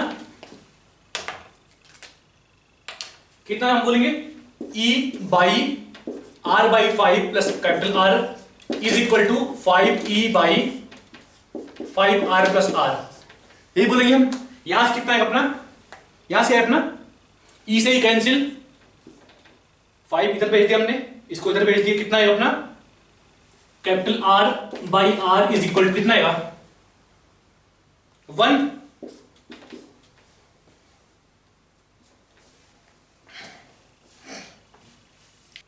अगला क्वेश्चन क्या है, in producing chlorine through electrolysis 100 watt power at 125 volt is being consumed, ठीक है। यहां पे क्या बोल रहा है, जो पावर है, पावर इज इक्वल टू कितना बोल रहा है, 100 वाट, वोल्टेज कितना दिया, V इज इक्वल टू 125, ठीक है। अगर इस केस में बोलते हैं करंट इज इक्वल टू क्या होता है, power is equal to VI, या फिर I is equal to power by voltage equal to power कितना, 100 वोल्ट बाई 125, कितना हुआ ये, जो भी हो 4/5 एम्पियर, ये करंट फ्लो हो रहा है, ठीक है। अब पूछ कर रहा है पे हाउ मच क्लोरीन पर मिनट, मतलब 60 सेकंड में कितना क्लोरीन बनेगा, ठीक है। ये अपने को करंट दिया है 4/5 एम्पियर, आई मतलब एम्पियर, करंट क्या होता है, 1 सेकंड में कितना चार्ज फ्लो हुआ, यही करंट होता है। कितना दिया यहाँ पे 4/5 एम्पियर, हमें क्या निकालना है, 60 सेकंड में कितना क्लोरीन बनेगा, ठीक है। 60 सेकंड मतलब कितना चार्ज, क्यू क्या बोलेंगे, Q is equal to I into T is equal to 4/5 into 60, कितना होगा ये 48 कूलम, ये बोलते हैं हम। अब यहां पे गिवन क्या है, EC electrochemical equivalent of chlorine is 0.367 into 10 power minus 6 कितना दिया है? 0.367 इंटू 10 पावर माइनस 6। इसका मतलब क्या हुआ कि एक कूलम चार्ज जब फ्लो होगा तो कितना क्लोरीन बनेगा। इलेक्ट्रोकेमिकल इक्विवेलेंट उसी बोलते हैं कि अगर एक कूलम चार्ज अगर फ्लो हुआ तो कितना क्लोरीन बनेगा। हमारे पास 1 मिनट में कितना चार्ज फ्लो हुआ? 48 कूलम। तो कितना क्लोरीन बनेगा? क्लोरीन फॉर्म बोलते मान लो, chloroform is equal to क्या बोलेंगे 48 इंटू इसी कितना दिया है 0.367 इंटू 10 टू पावर माइनस 6 कितना होगा ये equal to 17.6 into 10 power minus 6 kilogram. इसी को मिलीग्राम बदले जो अपना आंसर आएगा 17.6 मिलीग्राम। अगला क्वेश्चन क्या है हमारे पास 24th। इसमें क्या बोल रहा है in a convex lens of focal length f the medium distance between object and its real image. पहली बात तो क्वेश्चन में real object and its real image होना चाहिए। देखते हैं कि क्यों मैं ऐसा बोल रहा हूं। ठीक है, मान लो ये लेंस अपने पास, ठीक है, ये प्रिंसिपल एक्सिस है, तो यहां इसका फोकस f, यहां c, यहां इसका f2 दूसरा फोकस f और यहां इसका c बोल दिया हमने। ठीक है, अब अगर ऑब्जेक्ट इन्फिनिटी बोल रहे, मान लो कि ऑब्जेक्ट इन्फिनिटी से पे है, इमेज कहां बनेगा? फोकस पे, यहां पे, और यहां से मान लो इसको हम ऑब्जेक्ट को यहां पे सी तक लाया, इसको हमने बोल दिया ऑब्जेक्ट 1 बोल दिया। तो इमेज कहां से कहां मूव करेगा? इमेज जब ऑब्जेक्ट इन्फिनिटी पे तो इमेज f पे, जब ऑब्जेक्ट इस c पे तो इमेज यहां पे c पे, मतलब इमेज यहां से कुछ यहां को मूव किया होगा, इसको हमने बोल दिया इमेज 1। ठीक है, अब अगर ऑब्जेक्ट को c से f की तरफ मूव करे तो इमेज कहां से कहां मूव करेगा? जब ऑब्जेक्ट f पे तो इमेज कहां पे? इन्फिनिटी पे, मतलब ऑब्जेक्ट इमेज यहां से इन्फिनिटी मूव किया, हम इसको बोल दिया इमेज 2, इसको बोल दिया ऑब्जेक्ट 2। ठीक है, अब अगर ऑब्जेक्ट को f से और अंदर लाया गया तो इसको बोल दिया ऑब्जेक्ट 3, तो इमेज कहां बनेगा? इस केस में वर्चुअल इमेज बनेगा इन्फिनिटी से कुछ इधर के बीच में, इसको हमने बोल दिया इमेज 3। ठीक है, अगर ऑब्जेक्ट वर्चुअल हो कहीं इधर कहीं होगा, हमने बोल दिया इसको ऑब्जेक्ट 4 बोलते हैं, उस केस में इमेज कहां बनेगा? उस केस में इमेज कहां बनेगा? इमेज कुछ फोकस के अंदर बनेगा, यहां पे रियल इमेज, इसको हमने बोल दिया इमेज 4। ठीक है, इसका मतलब क्या हुआ कि अगर ऑब्जेक्ट वर्चुअल हो उसका भी रियल इमेज बन सकता है। अगर मान लो ऑब्जेक्ट यहां पुट करते हैं तो इमेज कहां बनेगा? कुछ यहीं बनेगा, मतलब उस केस में इमेज क्लोज टू 0 होगा। अगर ऑब्जेक्ट वर्चुअल हो और सेंटर के इस तरफ हो, उस केस में रियल इमेज बन तो रही है। और यहां पे क्या दिया है? Minimum distance between object, real object की बात नहीं की यहां पे, ऑब्जेक्ट एंड रियल इमेज। हम क्या मानेंगे? रियल ऑब्जेक्ट में मान रहे हैं। ठीक है, पहले तो रियल ऑब्जेक्ट मानना है खुद से हमें। ठीक है, अब देखते मान लो कि एक तो तरीका है कि मैक्स या इनमें से, कि मान लो हम बोलते हैं 1/v, हम क्या बोलते हैं 1/v minus 1/u is equal to 1/f। अब यहां पे क्या बोल रहा है? ऑब्जेक्ट रियल है और उसका इमेज भी रियल फॉर्म है, मतलब ऑब्जेक्ट का इधर, मतलब u is equal to negative, हमने बोल दिया 1/v minus 1/-u is equal to 1/f। यहां से क्या है अपना v कितना आएगा? 1/v is equal to 1/f minus 1/u, या फिर v is equal to fu by u minus f।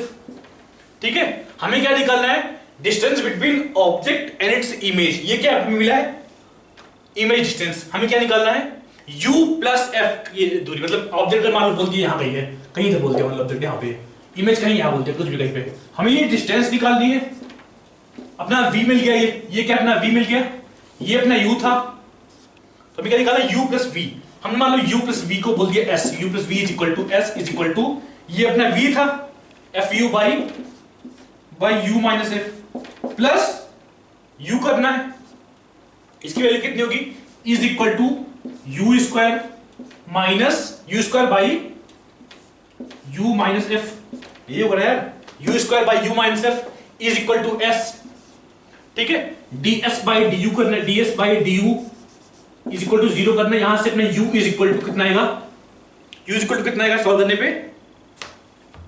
u is equal to कुछ आएगा 2f के पास पर आएगा, u is equal to 2f आएगा, 2f आएगा 0 आएगा, u is equal to 2f 0। जब u is equal to 2f तो मतलब ऑब्जेक्ट यहां पे है, उस केस में ऑब्जेक्ट जब यहां पे हो तो इमेज c पे बनेगा और डिस्टेंस कितनी होगी?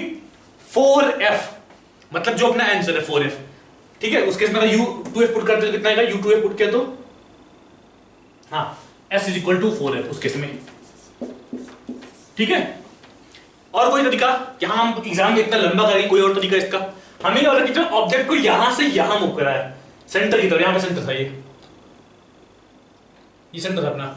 जब ऑब्जेक्ट को यहां से यहां मूव करा सेंटर तरफ, इमेज कहां से कहां मूव हुआ, इमेज कहां से कहां मूव हुआ, F से सेंटर की तरफ, F से C की तरफ। मतलब U प्लस F की जो वैल्यू आएगी वो 3F से डेफिनेटली बड़ी आएगी इस केस में, जब यहां से यहां मूव किया। क्लियर? यहां पे अगर ऑब्जेक्ट यहां पे मान लो तो उसकी डिस्टेंस U की डिस्टेंस 2F से ज्यादा आई, इमेज डिस्टेंस F से ज्यादा आई, मतलब इमेज और ऑब्जेक्ट के बीच में आपस में डिस्टेंस 3F से ज्यादा आएगी।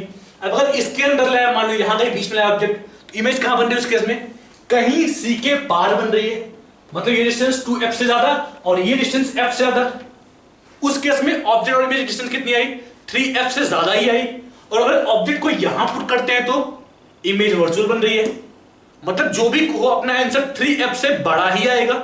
ऑप्शन में 3F से बड़ा एक ही है जो कि 4F गिवन है, बिना कुछ देखे हुए 4F टिक कर देंगे, या फिर चाहो तो मैथ में लाके हम यहां से आंसर फाइंड कर लेंगे, ठीक है। 25th क्वेश्चन क्या है, A light ray is incident perpendicular to one surface of a 90-degree prism। एक प्रिज्म अपने पास कुछ ऐसे ही है, ठीक है। और यहां पे इसका एक एंगल ये 45 है और यहां पे एक राइट एंगल पे इंसिडेंट दी गई, ठीक है। और बोला कि TIR हो रहा है, टोटल इंटरनल रिफ्लेक्शन हो रहा है, यहां पे कुछ ऐसी लाइट निकल रही है। ये एंगल कितना हुआ, एंगल्स कितना हुआ, अगर बात करें इस एंगल की तो गिवन है 45 हुआ, ठीक है। अब निकालना है हमको n की वैल्यू, n के बारे में कमेंट करना है कि n किससे बड़ा होगा, n 1/√2 से बड़ा होगा, छोटा होगा, √2 से बड़ा होगा, छोटा होगा, कैसे बोलेंगे हम। मान लो हम कि इसको बोल दिया n2, जो बाहर का मीडियम है उसका रिफ्रैक्टिव इंडेक्स n2 बोल दिया, तब हम उस केस में क्या बोलेंगे, n into sine IC is equal to n2 into sine R sine 90।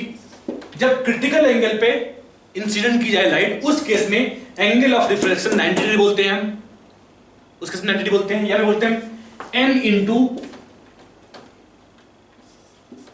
Sign IC is equal to n2 बोलते हैं, n2 बोलते हैं। अब यहां पे जो एंगल ऑफ इंसिडेंस होगा वो डेफिनेटली IC से बड़ा होगा, क्योंकि यहां पे टोटल इंटरनल रिफ्लेक्शन हो रहा है। जो एंगल ऑफ इंसिडेंस होना चाहिए वो IC से बड़ा ही होना चाहिए, मतलब n into sign 45 is definitely greater than n2 बोलते हैं। क्यों? क्योंकि यहां पे I जो I यहां पे IC था उससे बड़ी वैल्यू 45 हमने कुछ पुट की है, ठीक है।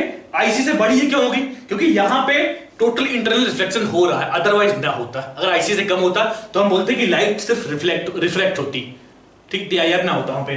तो यहां से क्या बोलेंगे, और ये n2 कितना है इस केस में, एयर है, यहां पे 1 होगा, मतलब n into 1/√2 is greater than 1, या फिर n is greater than √2। Clear है?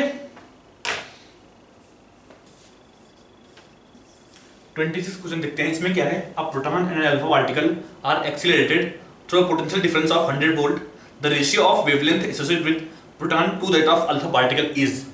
हमें क्या पता है, de Broglie wavelength lambda is equal to कितना होता है, h बाई मोमेंटम p, ये होता है। मान लो हम अल्फा पार्टिकल बोलते हैं, मान लो प्रोटॉन बोलते हैं 1 और अल्फा को बोलते हैं 2, तो हम क्या बोलेंगे यहां से, h बाई, फिर रेशियो क्या बोलेंगे हम,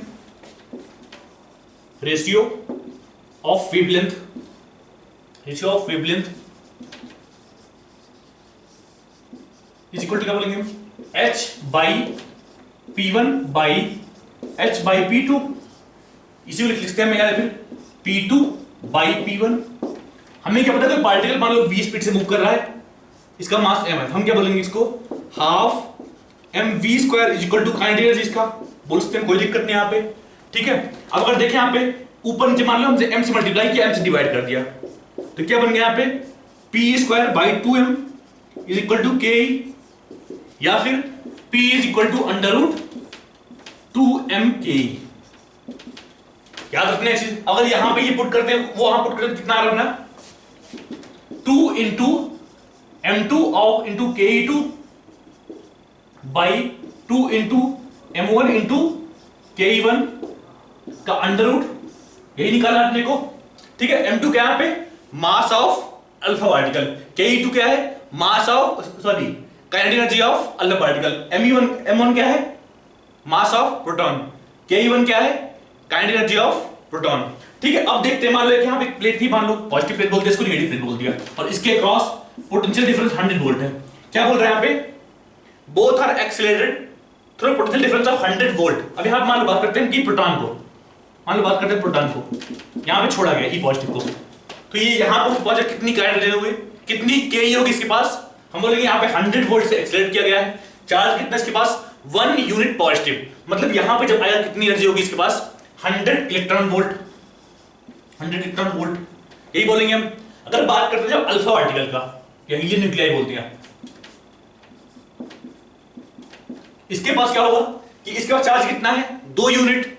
अब अगर यहां से यहां पहुंचे कितनी एनर्जी होगी इसके पास 2 × 100 वोल्ट, या फिर बोलते हैं हम 200 electron volt, 200 electron volt is equal to ke2 is equal to ke1।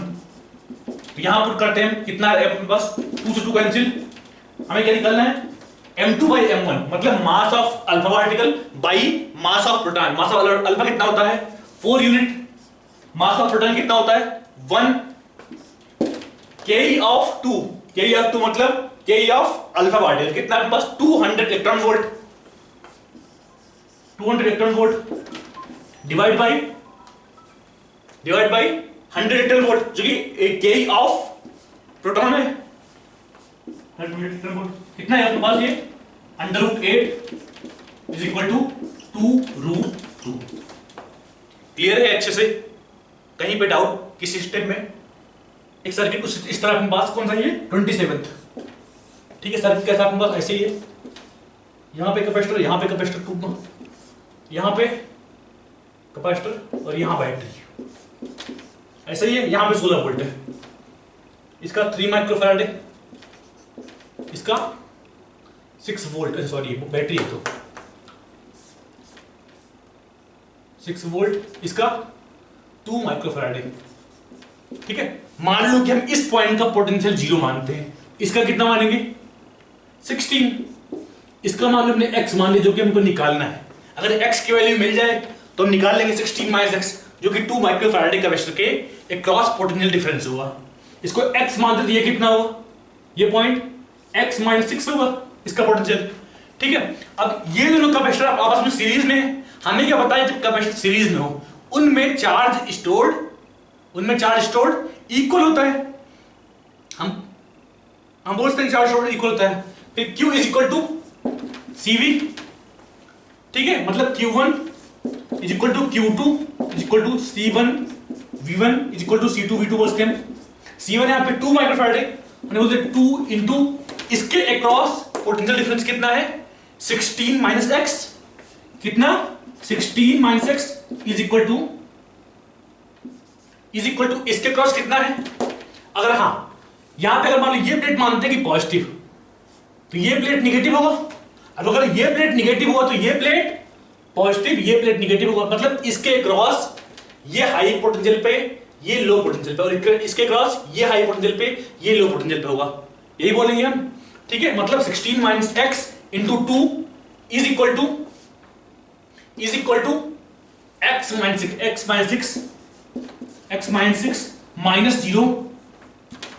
- 0 into 3। यहां पे x - 6 क्यों किया, x - 6 इसमें से इसको क्यों हटाया, क्योंकि ये पॉजिटिव प्लेट है, निगेटिव प्लेट है, मतलब ये हाई पोटेंशियल, ये लो पोटेंशियल है। हमने ऐसा एज्यूम किया स्टार्टिंग में, मान लो इससे पॉजिटिव प्लेट बन रहा है ऐसा, ठीक है, तब हमने सॉल्व किया। उल्टा मानते तब भी आंसर उसी अकॉर्डिंग आता, सेम ही आता।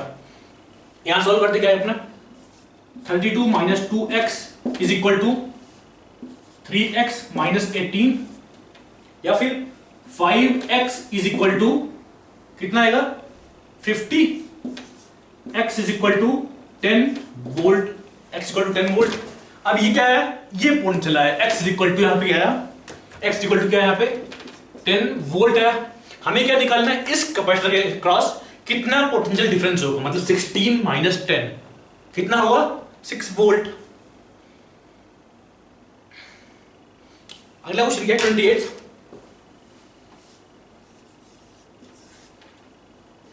refractive index of a medium is √3 if unpolarized light is incident on it at the polarizing angle of the medium, the angle of refraction will be।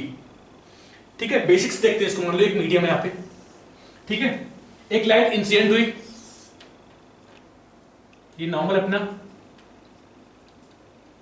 यहां से कुछ रिफ्लेक्ट हुई और ये 90 डिग्री।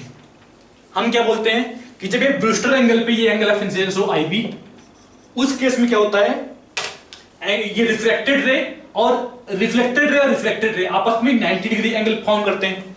उस केस में हम मान लो इसको बोलते हैं IB, तो ये कितना हुआ उस केस में IB, ये कितना हुआ, ये एंगल ऑफ इंसिडेंस, ये एंगल ऑफ सॉरी, ये एंगल ऑफ इंसिडेंस, ये एंगल ऑफ रिफ्लेक्शन, ये एंगल ऑफ रिफ्रैक्शन, इसको हमने R बोल दिया।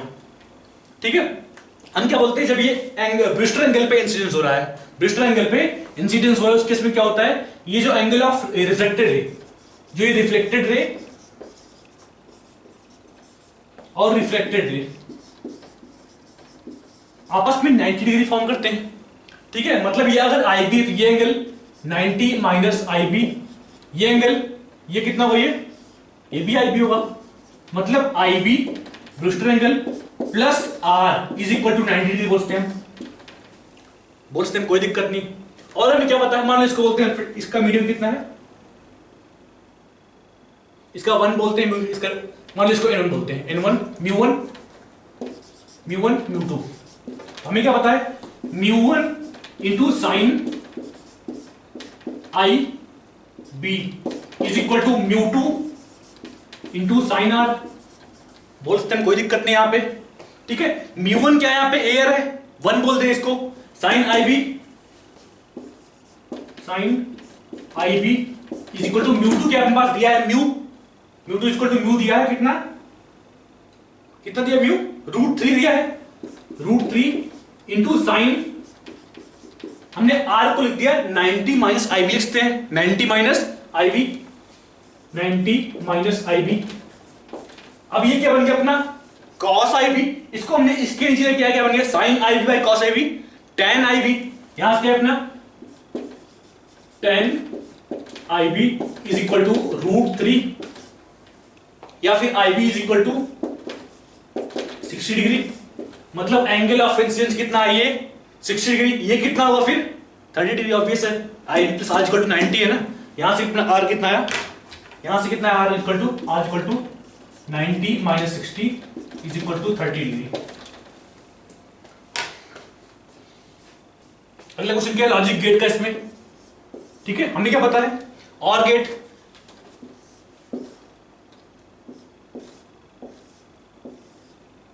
ऐसे इसको हम बोलते हैं क्या, और गेट बोलते हैं, ये अपना और गेट, यहां पे आगे 0 लगा दिया, अपना नॉर गेट होता है। और कौन सा, एंड गेट, ये अपना एंड गेट, नैंड गेट कैसा होता है, आगे 0 लगा दिया है, नॉट एंड, नैंड गेट है ये। और कौन सा गेट होता है, नॉट गेट, मतलब अगर 0 इनपुट दिया तो 1 आउटपुट, 1 इनपुट दिया तो 0 आउटपुट, कैसा बनता है ये ट्रायंगल, आगे 0, नॉट गेट। और कौन सा, XOR gate,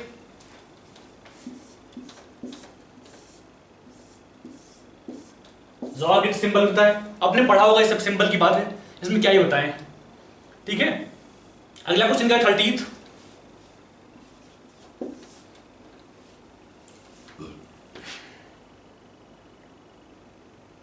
if the de Broglie wavelength of a photon and alpha particle is equal, then the ratio of their velocities is, हमने कहा de Broglie wavelength P is equal to h by lambda या फिर lambda de Broglie, क्या बोलते हैं इसको, equal to h by p बोलते हैं इसको, h by p। अब यहां से हमें क्या दिया है, de Broglie wavelength of किसका दिया है, of proton and alpha particles are equal। अगर लैम्डा इक्वल मतलब P इक्वल होना चाहिए, मतलब P अल्फा is equal to P helium nuclei, यही होगा। अब हमने बोल दिया इसको P मतलब M1 V1 equal to M2 V2 बोलते हैं हमें क्या निकालना है यहाँ पे, रेशियो ऑफ देयर वेलोसिटीज, मतलब v1 by v2 is equal to क्या होगा हमारे पास, m2 बाई m1।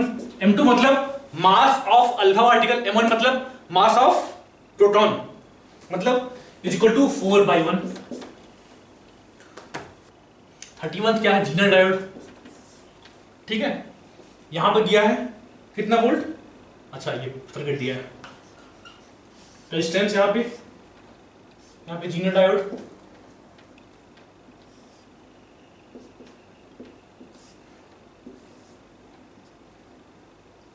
फिर यहाँ पे रेजिस्टेंस, यहां दिया इसके क्रॉस 20 वोल्ट, ठीक है। ये दिया 250 ओम, ये कितना ओम, 1 किलो ओम, 1000 ओम बोल इसको, 1000 ओम, ठीक है। दिया गया a Zener diode having breakdown voltage of 15 volt is used as voltage regulator in the circuit shown. The current through the diode is, ठीक है। ये काम कैसे करता है, हमने इसको रिवर्स बायस, हमने सुना होगा, ऐसा पढ़ा होगा कि हाँ जीनर डायोड को हमेशा रिवर्स बायस में ही लगाते हैं और हमेशा ब्रेकडाउन लिमिट के बाद ही यूज करते हैं। अब अगर यहाँ क्या बोलता है इसका ब्रेकडाउन, वी ब्रेकडाउन बोलते हैं लोग, कितना दिया इसको 15 वोल्ट दिया है। अगर 15 वोल्ट से कम लगा दे तो ये अपना पर्पस पूरा ना करता। जब भी हम इसको यूज करते हैं हमेशा ब्रेकडाउन वोल्टेज के ऊपर ही यूज करते हैं ताकि इससे करंट फ्लो हो, अदरवाइज इसमें करंट बहुत कम फ्लो होगा, कुछ कांस्टेंट फ्लो होगा, ठीक है। यहाँ देखो होता है कि वी ब्रेकडाउन कितना है, 15 वोल्ट है, मतलब इसके क्रॉस वोल्टेज जो भी आएगा 15 वोल्ट कांस्टेंट रहेगा। कितना रहेगा, 15 वोल्ट कांस्टेंट, ठीक है। यहाँ पे गिवन क्या है, अगर हम बोलते हैं इसमें I1 फ्लो रहा है, इसमें I1 यहां से I चला है, इसमें कितना फ्लो होगा, I2 फ्लो होगा, ठीक है। I1 कितना निकालेंगे, I1 कैसे निकालेंगे, हमने क्या बताया कि हाँ ये जीनर डायोड के क्रॉस वोल्टेज हमेशा कांस्टेंट रहता है। इस केस में कितना होगा 15 वोल्ट जो कि ब्रेकडाउन वोल्टेज दिया है, मतलब करंट I1 कितना होगा, I1 is equal to 15 volt by 1000 ohm is equal to 15 milli ampere बोलते हैं हम, ठीक है। आई कैसे निकालेंगे, आई कैसे निकालेंगे, हमें पता है इस सर्किट में यहां 20 वोल्ट अप्लाई किया हुआ है, 15 वोल्ट इसके क्रॉस ड्रॉप हो रहा है, मतलब 5 वोल्ट इसके क्रॉस ड्रॉप हो रहा होगा, कितना हो रहा होगा 5 वोल्ट, मतलब I is equal to 5 by 250, कितना होगा ये, कितना होगा ये 1/50 एम्पियर इज इक्वल टू कितना होगा ये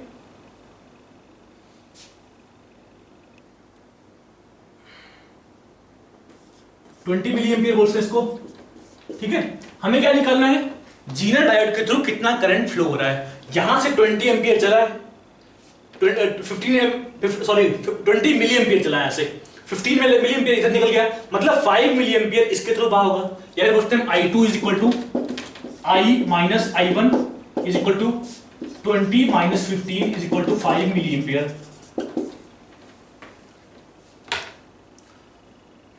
नेक्स्ट क्या है, what is the magnitude of magnetic force per unit length on a wire carrying current of 8 ampere making an angle 30 degree with the direction of uniform magnetic field of 2 tesla. यहां पे क्या बोल रहा है, हम F is equal to कौन सा ये 32, F इज इक्वल टू क्या बोलते हैं हम IDL क्रॉस B,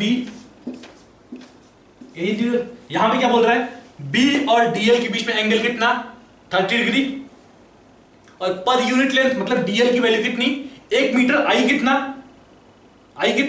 8 एम्पियर, मतलब F is equal to 8 into 1 into B कितना दिया है 0.2 इंटू साइन 30, कितना हुआ ये इज इक्वल टू 0. कितना हुआ ये 0.8 न्यूटन। हमने क्या किया पे आइडियल क्रॉस B और इन दोनों वेक्टर के बीच में एंगल कितना है, एंगल कितना है 30 डिग्री। हम इसको केवल इसको IDL वेक्टर का मॉड इंटू B वेक्टर का मॉड इंटू साइन 30, वही किया हमने। IDL पुट किया, DL की वैल्यू 1, I की पुट किया IDL into B into sine 30, फिर क्या दिया है 33। If the instantaneous value of current is I is equal to 10 sin 314t ampere, then average value of I square. हमें क्या पता है, I R M S is equal to I not by root two. I not by root two, यहां पे कितना होगा, आई not कितना 10 ampere, I not कितना 10 एम्पियर, मतलब मैक्सिमम वैल्यू ऑफ करंट कितना 10 ampere. 10 by root two is equal to 5 root two बोलते हैं इसको, ठीक है। अब आई आर एम एस होते क्या है, निकालते कैसे आर एम एस, हम क्या बोलते हैं, उल्टा शुरू करना है, स्क्वायर करना है, मीन लेना है, उसके बाद रूट लेना है।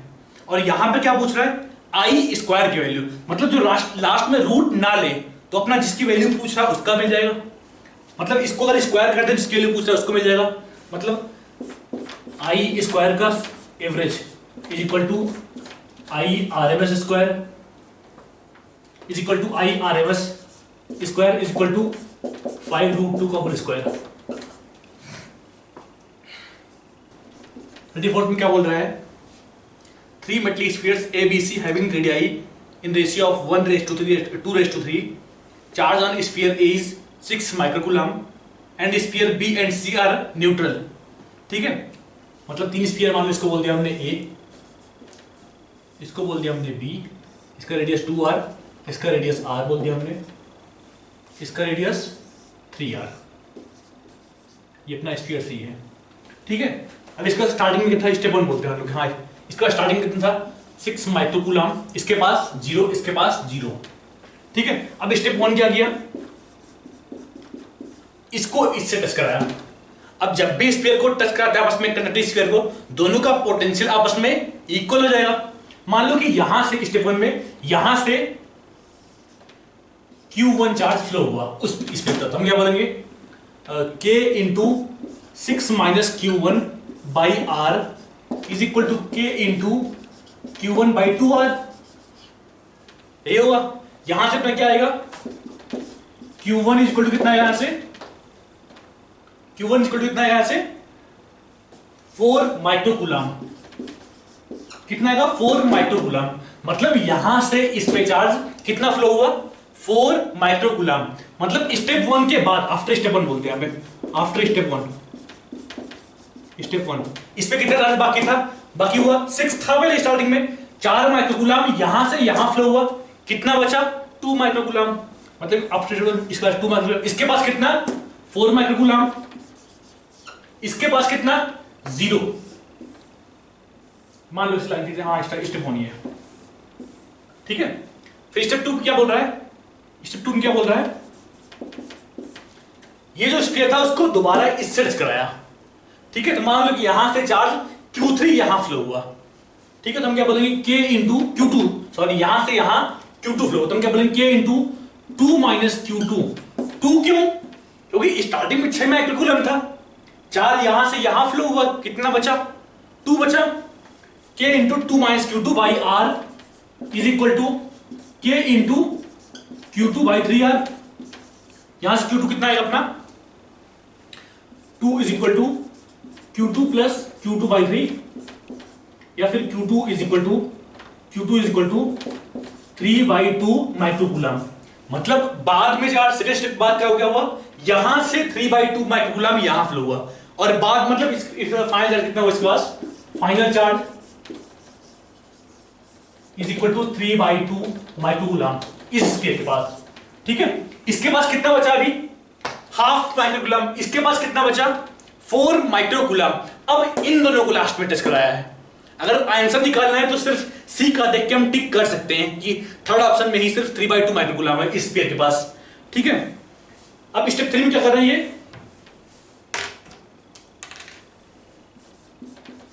ये स्टेप 3 का क्या हो रहा है, मान लो कि यहां से चार्ज यहां पे Q3 फ्लो हो बाद में, और ठीक है। तो हम क्या बोलेंगे K इंटू कितना बचा इसके पास, 1.5 फ्लो हो गया, बचा कितना हाफ माइक्रोकूलम, हम क्या बोलेंगे half minus Q3 by R is equal to, इसके पास कितना होगा इस बाद में K इंटू 4 तो स्टार्टिंग में था, और Q3 और यहां से यहां पे आ गया, तो हम कितना बोलेंगे 4 प्लस Q3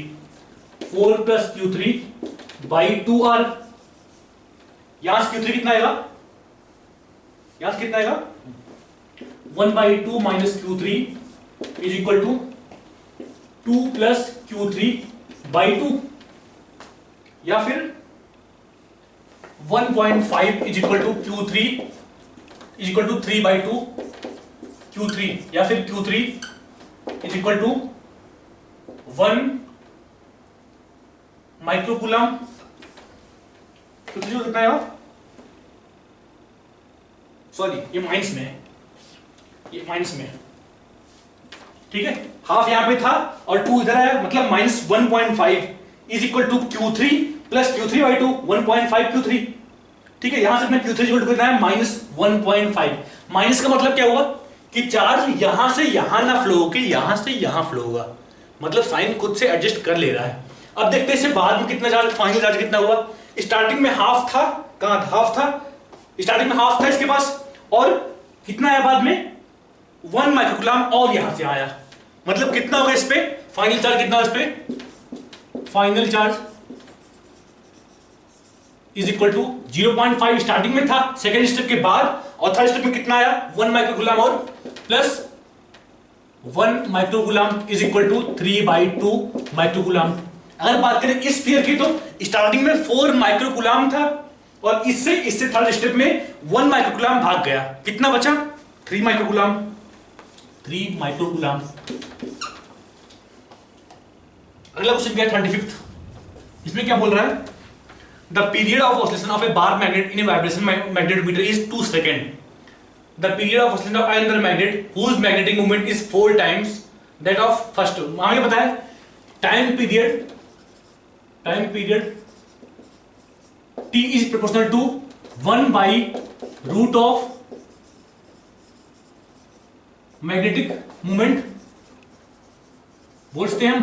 फिर यहां से क्या बोलेंगे हम T1 by T2 is equal to क्या बोलेंगे हम M2 by M1 का अंडर रूट, ठीक है। T1 कितना अपने पास, T1 कितना 2 सेकेंड, 2 by T2 निकालना है हमको।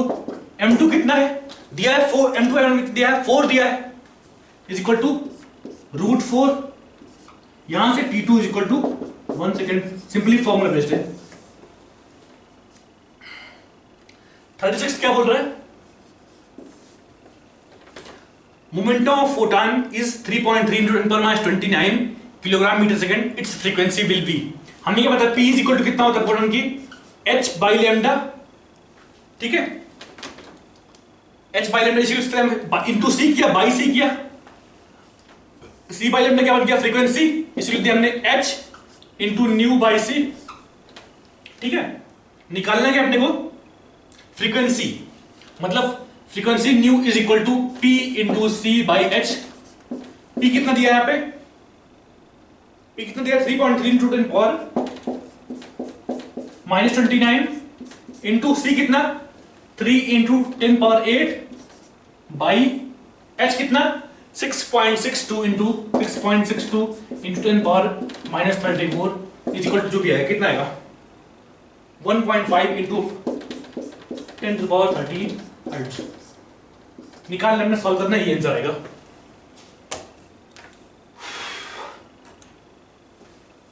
थर्टी सेवन क्या अपने पास,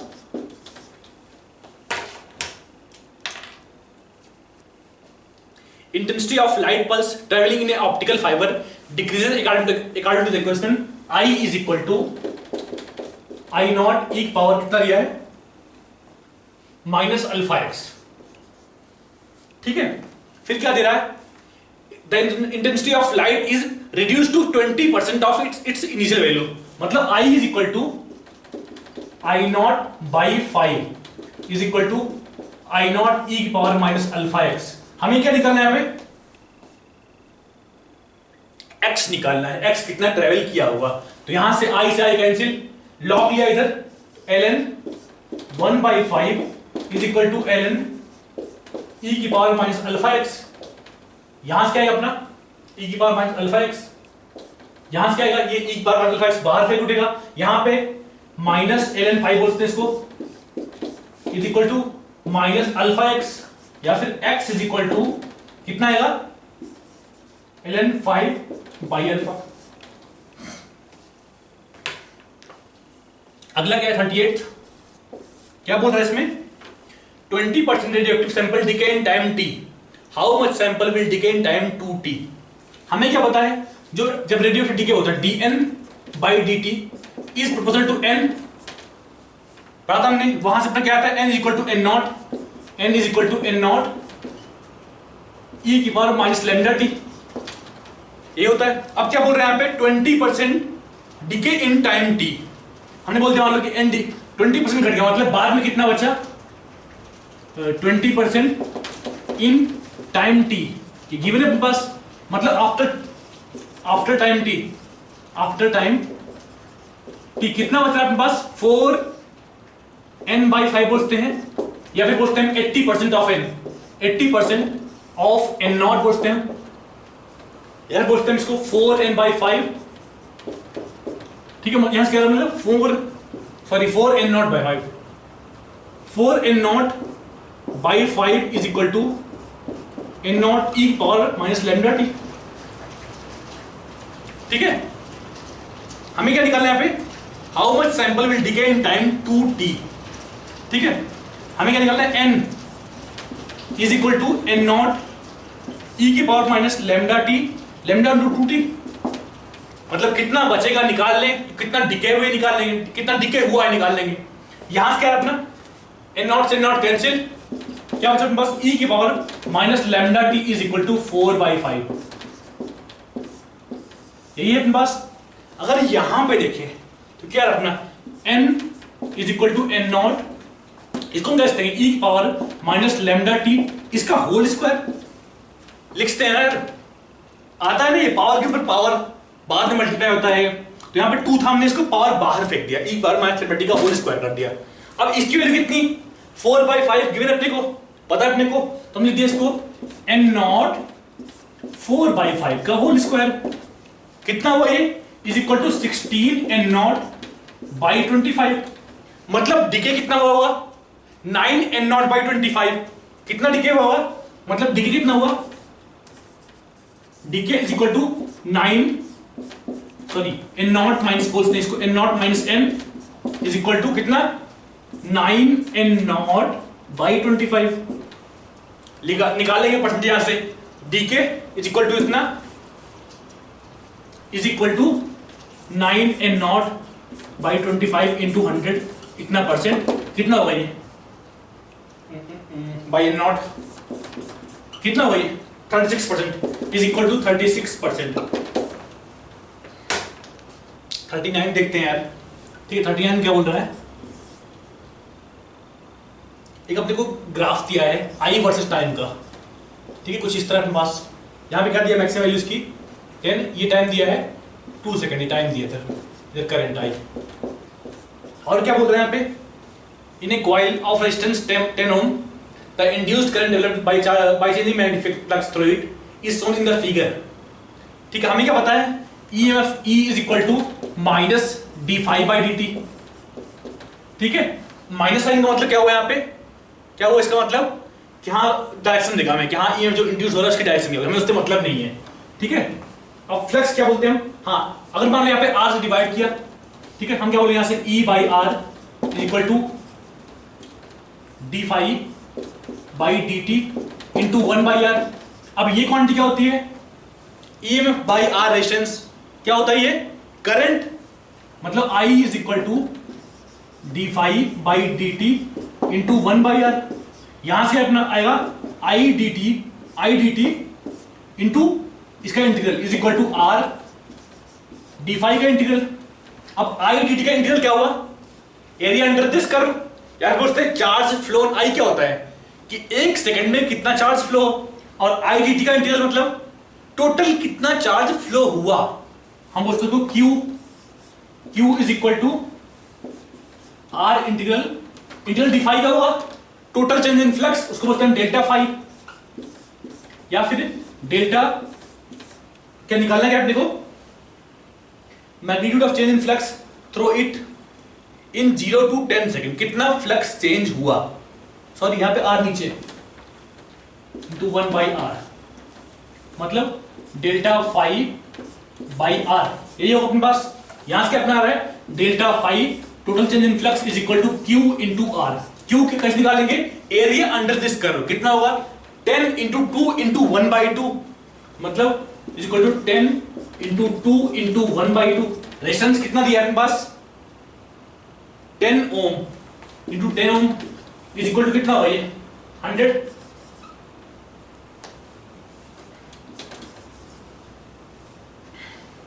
40th क्वेश्चन क्या बोल रहा है, force between two identical spheres charged with same charge is F.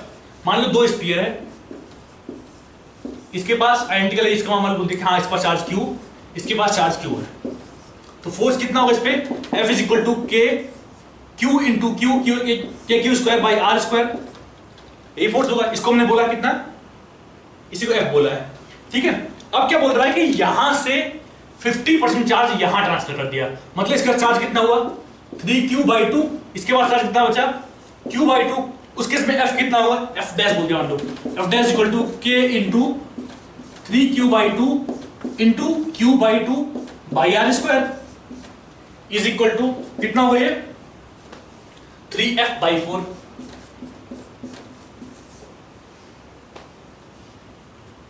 क्या है,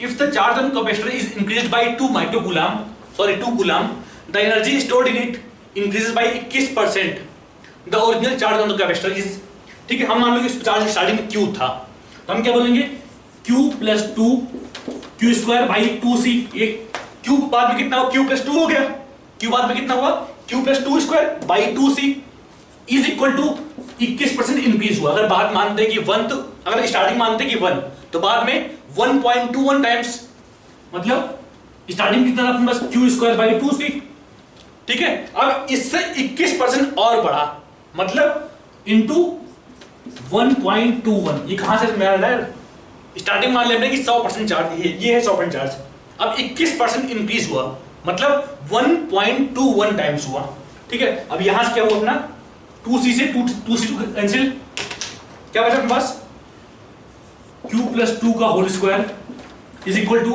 q स्क्वायर इंटू 1.21, यही बचा। अंडर रूट इधर लिया, अंडर रूट इधर लिया, कितना है अपने पास, यहां से कितना है अपने पास q plus 2 is equal to 1.2, sorry इसका अंडर रूट लेंगे, जहां पे अंडर रूट 1.1 इंटू क्यू, यहां से क्यू कितना है अपने पास, वहां से क्यू कितना आएगा Q is equal to 20 coulomb. अगला क्वेश्चन देखते हैं 42। इसमें क्या है, if f1 f2 and f3 are frequencies corresponding to k alpha k beta and l alpha of x-ray of an element, then ठीक है, मान लो ऐसे अपने सेल है ये, ठीक है, ये k,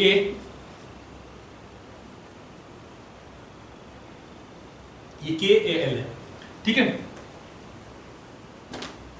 हाँ, अब क्या बोल रहा है k alpha k beta and l alpha, अगर यहां से यहां जंप की हम उसको क्या बोलेंगे k अल्फा, यहां से यहां जंप की उसको क्या बोलेंगे हम k बीटा, और यहां से यहां जंप की उसको बोलेंगे हम l अल्फा, यही बोलते हैं हम।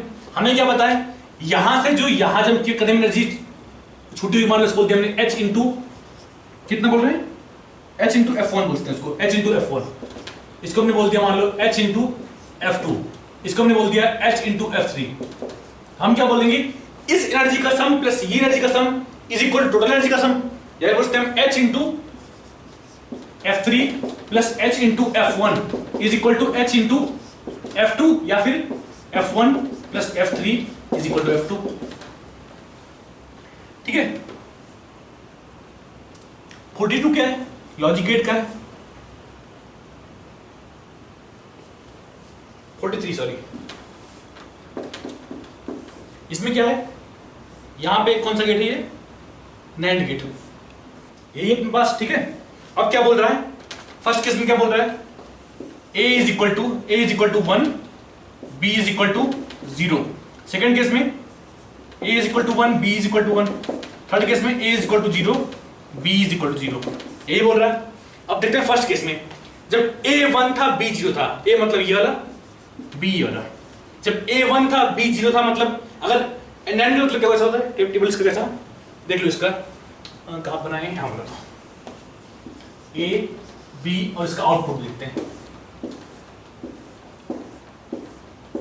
ठीक है, जब A1 B सॉरी हाँ जब A0 B0 तब इसका आउटपुट कितना होता है, पहले देखते हैं एंड गेट क्या होता है। जब A0 ये 0 कितना होता है यहाँ पे 0, जब ये 1 ये 0 तो ये 0, जब ये 0 ये 1 तो ये 0 और इधर 1 1 तो ये 1, मतलब दोनों 1 होना चाहिए एंड गेट के लिए, और नैंड गेट के लिए इसका उल्टा, मतलब यहाँ पे 0 जब 1 हो जाएगा, यहाँ पे 1, यहाँ पे 1, यहाँ पे 0, ये किसके लिए है, नैंड गेट के लिए है ये। ठीक है, जब a इज इक्वल टू 1 था, b इज इक्वल टू 0 था, तो क्या आ रहा है अपने पास y इज इक्वल टू 1, मतलब यहाँ पे आउटपुट 1 आ रहा है, a is equal to 1 b is equal to 0। अब यहाँ 1 यहाँ 1, मतलब यहाँ पे आउटपुट कितना आएगा फर्स्ट केस में, जब a इज इक्वल टू 1 था b इज इक्वल टू 0 था, उस केस में 1 0 का यहाँ पे आउटपुट 1 आया, और यहाँ 1 1 का आउटपुट 0 आया, यहाँ पे 1 था और यहाँ पे 0 था, 1 0 का आउटपुट 0 0, 1 0 का आउटपुट 1 सॉरी 1, अब यहाँ पे 1 0 का आउटपुट यहाँ 1 आएगा, मतलब फर्स्ट केस में जब ये 1 था ये 0 था तो उस केस में आउटपुट 1 आएगा। सेकंड केस देखते हैं, सेकंड केस देखते हैं,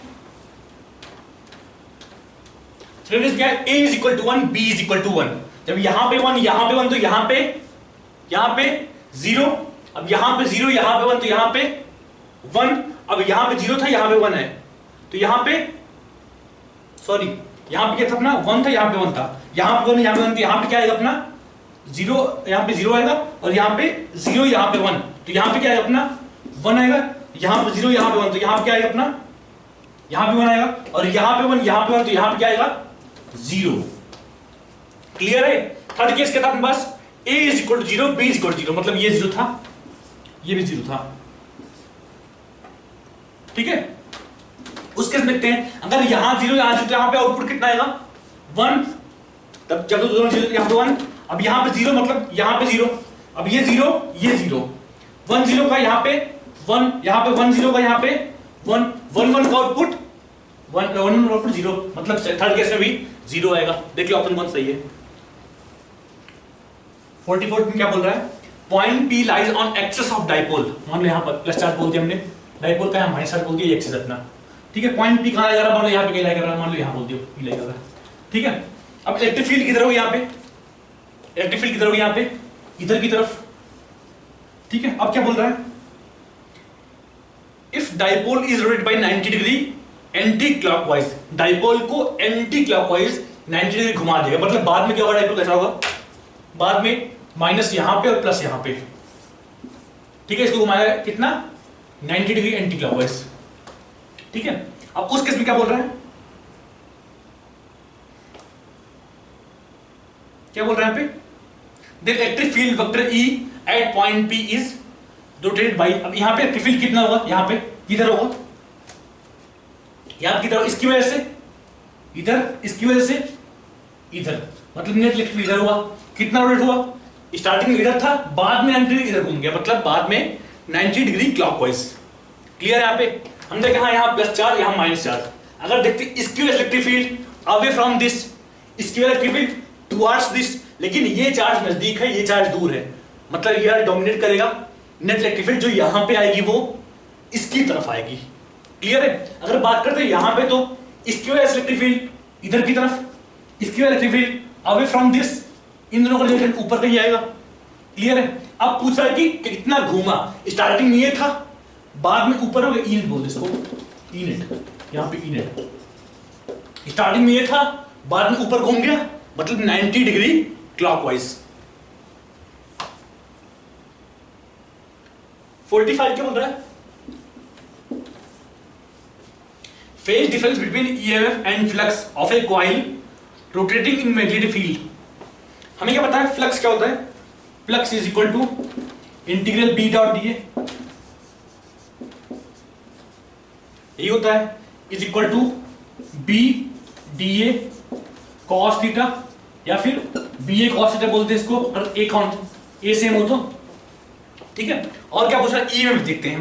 ईएमएफ क्या होता है, E is equal to minus D five by D T is equal to क्या होगा,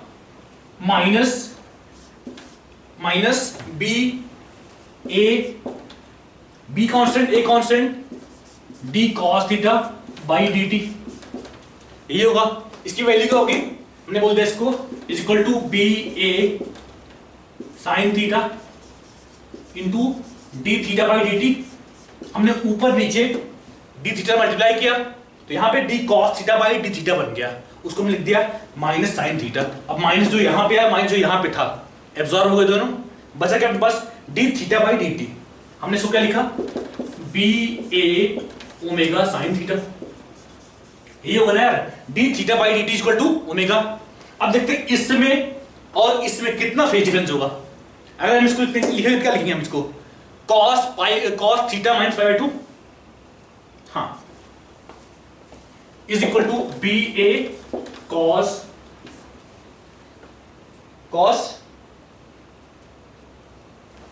पाई बाई टू माइनस थीटा। लिखते हैं इसको, मतलब फेज डिफरेंस कितना है इसमें, पाई बाई टू का। कितना फेज डिफरेंस आया, पाई बाई टू का।